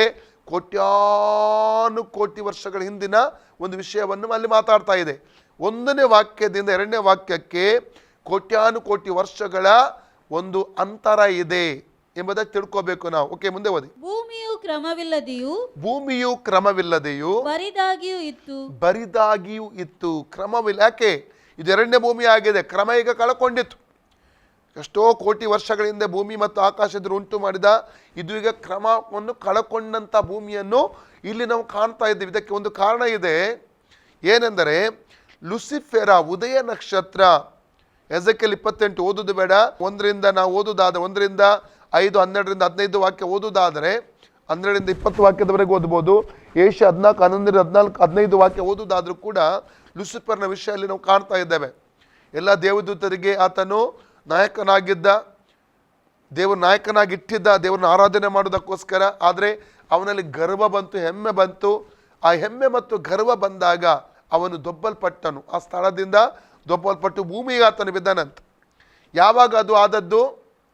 ಯಾವಾಗ ಮನುಷ್ಯನನ್ನು ದೇವರು ಸೃಷ್ಟಿ ಮಾಡೋಕ್ಕೆ ಸ್ವಲ್ಪ ಮುಂಚೆ ನಡೆದಂಥ ಒಂದು ಘಟನೆ ಆಗಿದೆ ಇದು. ಆವಾಗ ಮನುಷ್ಯನು ಇದನ್ನು ಉಂಟು ಮಾಡಲಿರಲಿಲ್ಲ. ಅವನು ದೊಬ್ಬಲ್ಪಟ್ಟಾಗ ಕ್ರಮವುಳ್ಳ ಭೂಮಿ ತನ್ನ ಕ್ರಮವನ್ನು ಕಳ್ಕೊಂಡು ಬಿಟ್ಟಿತು. ಕ್ರಮವುಳ್ಳಂಥ ಭೂಮಿ ತನ್ನ ಕ್ರಮವನ್ನು ಕಳ್ಕೊಳ್ಳುವಂಥದ್ದನ್ನು ಇಲ್ಲಿ ಕಾಣ್ತಾ ಇದ್ದೇವೆ. Price God. Okay, Genesis chapter 1:2 ಆದಿಸಾಗರದ ಮೇಲೆ ಕತ್ತಲಿತ್ತು. ಆದಿಸಾಗರದ ಮೇಲೆ ಕತ್ತಲಿತ್ತು. ದೇವರ ಆತ್ಮವು ಜಲಸಮೂಹಗಳ ಮೇಲೆ ಚಲಿಸುತ್ತಿತ್ತು. ದೇವರ ಆತ್ಮವು ಜಲಸಮೂಹಗಳ ಮೇಲೆ ಚಲಿಸ್ತಾ ಇತ್ತು. ಆಗ ದೇವರು ಬೆಳಕಾಗಲಿ ಅನ್ನಲು. ಇಲ್ಲಿ ನೋಡಿ, ತಂದೆಯಾದ ದೇವರು ಮಾತಾಡ್ತಾ ಇದ್ದಾನೆ. ತಂದೆಯ ದೇವರು ಮಾತಾಡುವಂಥ ವಾಕ್ಯ ಯೇಸು ಕ್ರಿಸ್ತನಾಗಿದ್ದಾನೆ. ಯೇಸುವಿನ ಒಂದು ಹೆಸರು ಏನಾಗಿದೆ? ಒಂದು ವಾಕ್ಯ ಓದಿ. ರೆವಲ್ಯೂಷನ್ ಚಾಪ್ಟರ್ 19:12 ಓದಿ. ಆತನ ಕಣ್ಣುಗಳು ಬೆಂಕಿಯ ಉರಿಯಂತಿವೆ.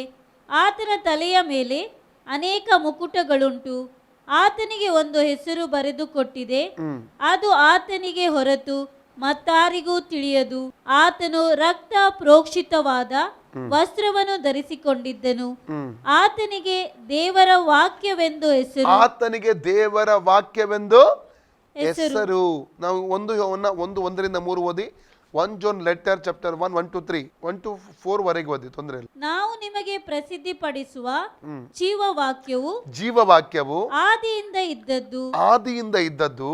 ನಾವು ಅದನ್ನು ಯಾವಾಗಿಂದ ಇದ್ದದ್ದು? ಆದಿ ಅಂದ್ರೆ ನೋ ಎಂಡ್, ನೋ ಬಿಗಿನಿಂಗ್, ತುಂಬಾ ಮುಂಚಿನಿಂದ, ಸ್ಟಾರ್ಟಿಂಗ್ ಇಂದ ದೇವರೇ ಸ್ಟಾರ್ಟಿಂಗ್ ಆಗಿದ್ದಾನೆ.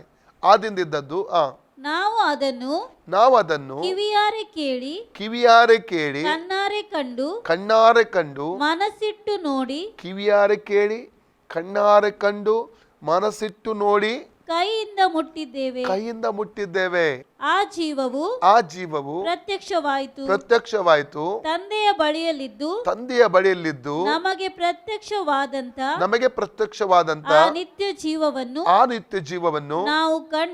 ನಾವು ಕಂಡು ಅದನ್ನು ಕುರಿತು ಸಾಕ್ಷಿ ಹೇಳಿ ಅದನ್ನು ನಿಮಗೆ ಪ್ರಸಿದ್ಧಿಪಡಿಸುತ್ತೇವೆ. ನಾವು ಕಂಡು ಕೇಳಿದ್ದು ನಿಮಗೂ ಗೊತ್ತಾಗಿ ನಮಗಿರುವ ಅನ್ಯೋನ್ಯತೆಯಲ್ಲಿ ನೀವು ಸೇರಬೇಕೆಂದು ಅದನ್ನು ನಿಮಗೆ ಪ್ರಸಿದ್ಧಿಪಡಿಸುತ್ತೇವೆ. ಸಾಕು. ಹಲ್ಲೆಲೂಯಾ. ಹಾಗಾದ್ರೆ ಇಲ್ಲಿ ನಾವು ನೋಡ್ತೇವೆ ಈ ವಾಕ್ಯ ಯಾರಾಗಿದೆ? ಜೀವವಾಕ್ಯ ಯೇಸು. ಜಾನ್ ಚಾಪ್ಟರ್ 1ಗೆ ಬನ್ನಿ. 1 to 3 ಓದುವ. ಯೋಹನನ ಸುವಾರ್ತೆ 1:1 3. ಆದಿಯಲ್ಲಿ ವಾಕ್ಯವಿತ್ತು, ಆ ವಾಕ್ಯವು ದೇವರ ಬಳಿಯಲ್ಲಿ. ಆದಿಯಲ್ಲಿ ವಾಕ್ಯವಿತ್ತು, ವಾಕ್ಯವು ದೇವರ ಬಳಿಯಲ್ಲಿತ್ತು. ಆ ವಾಕ್ಯವು ದೇವರಾಗಿತ್ತು. ಆ ವಾಕ್ಯ ದೇವರಾಗಿತ್ತು. ಆ ವಾಕ್ಯವೆಂಬುವನು ಆದಿಯಲ್ಲಿ ದೇವರ ಬಳಿಯಲ್ಲಿದ್ದನು. ಆತನ ಮೂಲಕವಾಗಿ ಸಮಸ್ತವು ಉಂಟಾಯಿತು. ಉಂಟಾಗಿರುವ ವಸ್ತುಗಳಲ್ಲಿ ಆತನಿಲ್ಲದೆ ಯೇಸು ಇಲ್ಲದೆ ಒಂದಾದರೂ ಉಂಟಾಗಲಿಲ್ಲ. Praise God. Okay. Prov chapter ಜ್ಞಾನೋಕ್ತಿ 8 22-29. Prov chapter 8 22 to 29. ಯೆಹೋವನು ತನ್ನ ಸೃಷ್ಟಿ ಕ್ರಮದಲ್ಲಿ ಮೊದಲು ನನ್ನನ್ನು ನಿರ್ಮಿಸಿದನು. ಆತನ ಪುರಾತನ ಕಾರ್ಯಗಳಲ್ಲಿ ನಾನೇ ಪ್ರಥಮ. ಪ್ರಾರಂಭದಲ್ಲಿ ಭೂಮಿಯು ಹುಟ್ಟುವುದಕ್ಕಿಂತ ಮುಂಚೆ ಅನಾದಿ ಕಾಲದಲ್ಲಿ ಸ್ಥಾಪಿಸಲ್ಪಟ್ಟೆನು. ಜಲನಿಧಿಗಳಾಗಲಿ ನೀರು ತುಂಬಿದ ಬುಗ್ಗೆಗಳಾಗಲಿ ಇಲ್ಲದಿರುವಾಗ ನಾನು ಹುಟ್ಟಿದೆನು. ಬೆಟ್ಟಗುಡ್ಡಗಳು ಬೇರೂರಿ ನಿಲ್ಲುವುದಕ್ಕೆ ಮುಂಚೆ ಆತನು ಭೂಲೋಕವನ್ನಾಗಲಿ ಬಯಲನ್ನಾಗಲಿ ಭೂಮಿಯ ಮೊದಲ ಅನುರೇಣನ್ನಾಗಲಿ ನಿರ್ಮಿಸದೇ ಇರುವಾಗ ನಾನು ಹುಟ್ಟಿದೆನು. ಆತನು ಸಾಗರದ ಮೇಲೆ ಚಕ್ರಾಕಾರವಾದ ಗೀಟನ್ನು ಎಳೆದು ಆಕಾಶ ಮಂಡಲವನ್ನು ಸ್ಥಾಪಿಸುವಾಗ ಅಲ್ಲಿದ್ದೆನು. Praise God. ಜೆನೆಸಿಸ್ ಚಾಪ್ಟರ್ 1:3ಗೆ ಬನ್ನಿ. 1:3ಕ್ಕೆ ಬನ್ನಿ. ಆಗ ದೇವರು ಬೆಳಕಾಗಲಿ ಅನ್ನಲು ಬೆಳಕಾಯಿತು. ನೋಡಿ, ದೇವರು ಬೆಳಕಾಗಲಿ ಅಂತ ಈಗ ದೇವರು ಮಾತಾಡ್ತಾ ಇದ್ದಾನೆ. ಮಾತಾಡುವಂತ ವಾರ್ತೆಯೇ ಕರ್ತನಾದ ಯೇಸು ಸ್ವಾಮಿ. ಅಲ್ಲಲ್ಲಿಯ ಪವಿತ್ರಾತ್ಮನ ವೆಯ್ಟ್ ಮಾಡ್ತಾ ಇದ್ದ, ಜಲಸಮೂಹದ ಮೇಲೆ ಚಲಿಸ್ತಾ ಇದ್ದ, ವೆಯ್ಟ್ ಮಾಡ್ತಾ ಇದ್ದ ಕಾರ್ಯ ಮಾಡಲಿಕ್ಕೆ. ತ್ರಿಯೇಕ ದೇವರು ಒಟ್ಟಾಗಿ ಸೇರಿ ಕ್ರಮವಿಲ್ಲದಿರುವ ಭೂಮಿ ಆಕಾಶಗಳನ್ನು ಕ್ರಮಪಡಿಸುವಂಥದ್ದನ್ನು ಅಲ್ಲಿ ನಾವು ಕಾಣ್ತೇವೆ. ಈಗ ನಾವು ಕೊರಿಂಥ 8:6ಗೆ ನಾವು ಬರುವ. 1 ಕೊರಿಂಥ 8:6. ನಮಗಾದರೂ ಒಬ್ಬನೇ ದೇವರಿದ್ದಾನೆ. ಆತನು ತಂದೆ ಎಂಬಾತನೇ. ಆತನು ಸಮಸ್ತಕ್ಕೂ ಮೂಲ ಕಾರಣನು. ನಾವು ಆತನಿಗಾಗಿ ಉಂಟಾದೆವು ಮತ್ತು ನಮಗೆ ಒಬ್ಬನೇ ಕರ್ತ. ಆತನು ಯೇಸು ಕ್ರಿಸ್ತನೇ. ಆತನ ಮುಖಾಂತರ ಸಮಸ್ತವು ಉಂಟಾಯಿತು. ಸೃಷ್ಟಿಗೆ ಮೂಲನು ನಾವು ಆತನ ಮುಖಾಂತರ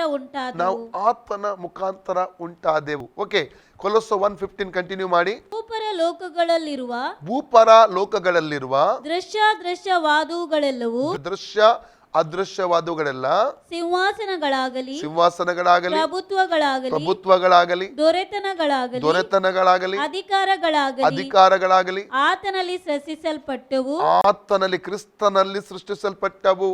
ಸರ್ವವು ಆತನ ಮುಖಾಂತರವಾಗಿಯೂ ಸರ್ವವು ಯೇಸು ಕ್ರಿಸ್ತನ ಮುಖಾಂತರವಾಗಿಯೂ ಆತನಿಗೋಸ್ಕರವಾಗಿಯೂ ಸೃಷ್ಟಿಸಲ್ಪಟ್ಟಿತು. ಯೇಸು ಕ್ರಿಸ್ತನಿಗೋಸ್ಕರವಾಗಿಯೂ ಸೃಷ್ಟಿಸಲ್ಪಟ್ಟಿತು.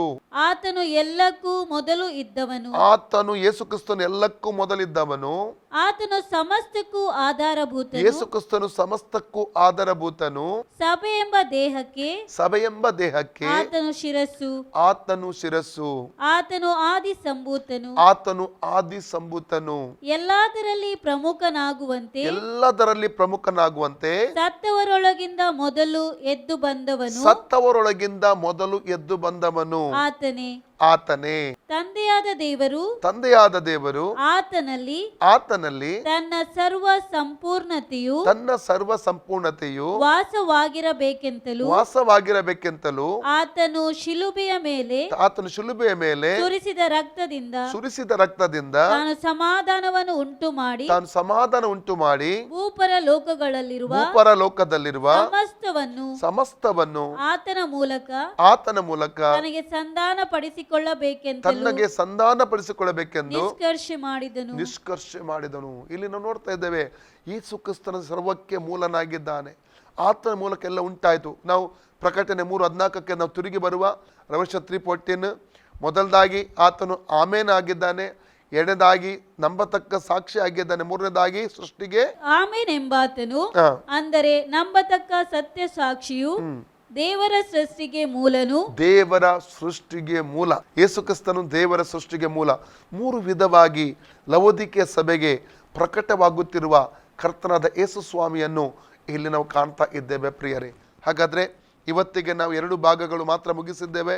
ಒಂದು ರೆವಲ್ಯೂಷನ್ 3:14 ಪ್ರಕಟಣೆ 3:14 ಒಂದನೇ ಭಾಗ ಈ ಸಭೆಯ ವಿಳಾಸ ಹೇಳಿಕೊಂಡು ಸಂದೇಶ ಕೊಡುವಂಥ ಕರ್ತನನ್ನು ಕಾಣ್ತೇವೆ. ಎರಡನೇ ಭಾಗ ಅದೇ 14ನೇ ವಾಕ್ಯದಲ್ಲಿ 3 ವಿಧವಾಗಿ ಕರ್ತನಾದ ಯೇಸು ಸ್ವಾಮಿ ಈ ಸಭೆಗೆ ಪ್ರಕಟ ಆಗ್ತಿದ್ದಾನೆ. ಒಂದು ಆಮೇನ್ ಎಂಬ ಹೆಸರಿನಲ್ಲಿ, ಎರಡನೇದಾಗಿ ನಂಬತಕ್ಕ ಸಾಕ್ಷಿ, ಮೂರನೇದಾಗಿ ಸೃಷ್ಟಿಯ ಮೂಲನಾಗಿ ಆತನು ಇಲ್ಲಿ ಈ ಸಭೆಗೆ ಪ್ರಕಟ ಆಗುತ್ತಿರುವಂಥದ್ದನ್ನು ಇಲ್ಲಿ ಕಾಣ್ತೇವೆ. ಇವತ್ತಿಗೆ ಸಮಯ ದಾಟಿದೆ, ನಾವು ಇಲ್ಲಿಗೆ ಮುಕ್ತಾಯಗೊಳಿಸ್ತಾ ಇದ್ದೇವೆ. ಎಲ್ಲರೂ ಪ್ರಾರ್ಥನೆ ಮಾಡೋಣ, ತಲೆ ತಗ್ಗಿಸಿಕೊಂಡು ಕರ್ತನ ಕೈಗೆ ನಾವು ಒಪ್ಪಿಸಿಕೊಡೋಣ ಪ್ರಿಯರೇ. ಓರಿಮಾಕ ಶೇಚುರಿ ಅಂದಲ ಶಕ್ರೋತೊಲಿಯಂತಲಂದಲೆ ಮೆಕ್ಕಿಸು ಅರ್ಕತ ಲಕ್ಕ ತೊರೋತೊಲಿಯಂದಲ. ದೇವರ ಕೈಗೆ ಒಪ್ಪಿಸಿಕೊಡೋಣ ಪ್ರಿಯರೇ. ಆತನು ಆಮೇನ್ ಆಗಿದ್ದಾನೆ, ಆತನು ನಂಬತಕ್ಕ ಸಾಕ್ಷಿ ಆಗಿದ್ದಾನೆ, ಆತನು ಸೃಷ್ಟಿಗೆ ಮೂಲನಾಗಿದ್ದಾನೆ ಎಂಬುದಾಗಿ ನಾವು ಇವತ್ತು ಕಂಡಿದ್ದೇವೆ ಪ್ರಿಯರೇ. ಹಲ್ಲೆಲೂಯಾ. ಆ ದೇವರು ನಮ್ಮೊಂದಿಗಿದ್ದಾನೆ. ಯಾವತ್ತೂ ನಮ್ಮ ಕೈ ಬಿಡದಂಥ ದೇವರು ನಮ್ಮನ್ನು ಮುನ್ನಡೆಸುವಂಥ ಎಲ್ಲ ಪರಿಸ್ಥಿತಿಗಳಲ್ಲಿ ಮುನ್ನಡೆಸುವಂಥ ದೇವರಾಗಿದ್ದಾನೆ. ಆತನ ಬರೋಣಕ್ಕಾಗಿ ನಮ್ಮನ್ನು ಸಿದ್ಧ ಮಾಡ್ತಾ ಇದ್ದಾನೆ. ನಾವು ಆತನ ಬರೋಣಕ್ಕಾಗಿ ಎಲ್ಲರೂ ಸಿದ್ಧವಾಗಿರಬೇಕಾಗಿದೆ ಪ್ರಿಯರೇ. ದೇವರ ಕೈಗೊಪ್ಪಿಸಿಕೊಟ್ಟು ಪ್ರಾರ್ಥಿಸೋಣ. ಪ್ರೀತಿ ಸ್ವರೂಪನಾದ ನಮ್ಮ ಪರಲೋಕ ತಂದೆಯೇ, ಯೇಸುವಿನ ನಾಮದಲ್ಲಿ ಪರಿಶುದ್ಧಾತ್ಮನ ಸಹಾಯದೊಂದಿಗೆ ನಿನ್ನ ಪಾದಕ್ಕೆ ಬಂದಿದ್ದೇವೆ. ನನ್ನ ವಾರ್ತೆ ಕೇಳುವ ಒಬ್ಬೊಬ್ಬ ಸಹೋದರ ಸಹೋದರಿಗಾಗಿ ಮಕ್ಕಳಿಗೋಸ್ಕರ ನಾನು ಪ್ರಾರ್ಥಿಸುತ್ತೇನೆ. ಪ್ರತಿಯೊಬ್ಬನ ಹೆಸರಾಗಿ ಕರ್ತನೆ ಆಶೀರ್ವದಿಸಬೇಕೆಂಬುದಾಗಿ ನಿನ್ನಲ್ಲಿ ಕರ್ತನೆ ನಾವು ಪ್ರಾರ್ಥನೆ ಮಾಡ್ತಾ ಇದ್ದೇವೆ ರಾಜ್ಯ. ಪ್ರತಿಯೊಬ್ಬರ ಕಣ್ಣನ್ನು ಒರೆಸು. ಮಾತ್ರವಲ್ಲ ಕರ್ತನೆ, ನೀನು ಇರುವಾತನು ಸ್ವಾಮಿ ಅಪ್ಪ, ಯುಗ ಯುಗಾಂತರಕ್ಕೂ ಜೀವಿಸುವಂಥ ದೇವರಾಗಿದ್ದಿ. ಪ್ರತಿಯೊಬ್ಬರ ಜೀವಿತಕ್ಕೆ ಬೇಕಾದ ಬಿಡುಗಡೆ ಕೊಟ್ಟು ನಡೆಸು. ಮಾತ್ರವಲ್ಲ ನೀನು ಬರೋಣಕ್ಕೆಲ್ಲರನ್ನು ಸಿದ್ಧಪಡಿಸಬೇಕೆಂಬುದ ಕರ್ತನೆ ಕೇಳ್ಕೊಳ್ತಾನೆ. ಕಾರ್ಯ ಮಾಡುವುದಕ್ಕಾಗಿ ಸ್ತೋತ್ರ ರಾಜ್ಯ. ಎಲ್ಲ ಮಾನ ಮಹಿಮೆಯನ್ನು ನಿನಗೆ ಮಾತ್ರ ಸಲ್ಲಿಸುತ್ತೇನೆ. ಯೇಸು ಕ್ರಿಸ್ತನ ಮುದ್ದಾದ ನಾಮದಲ್ಲಿ ಬೇಡಿ ಹೊಂದಿದ್ದೇನೆ ತಂದೆ ಆ ದೇವರೇ. Amen. God bless you all.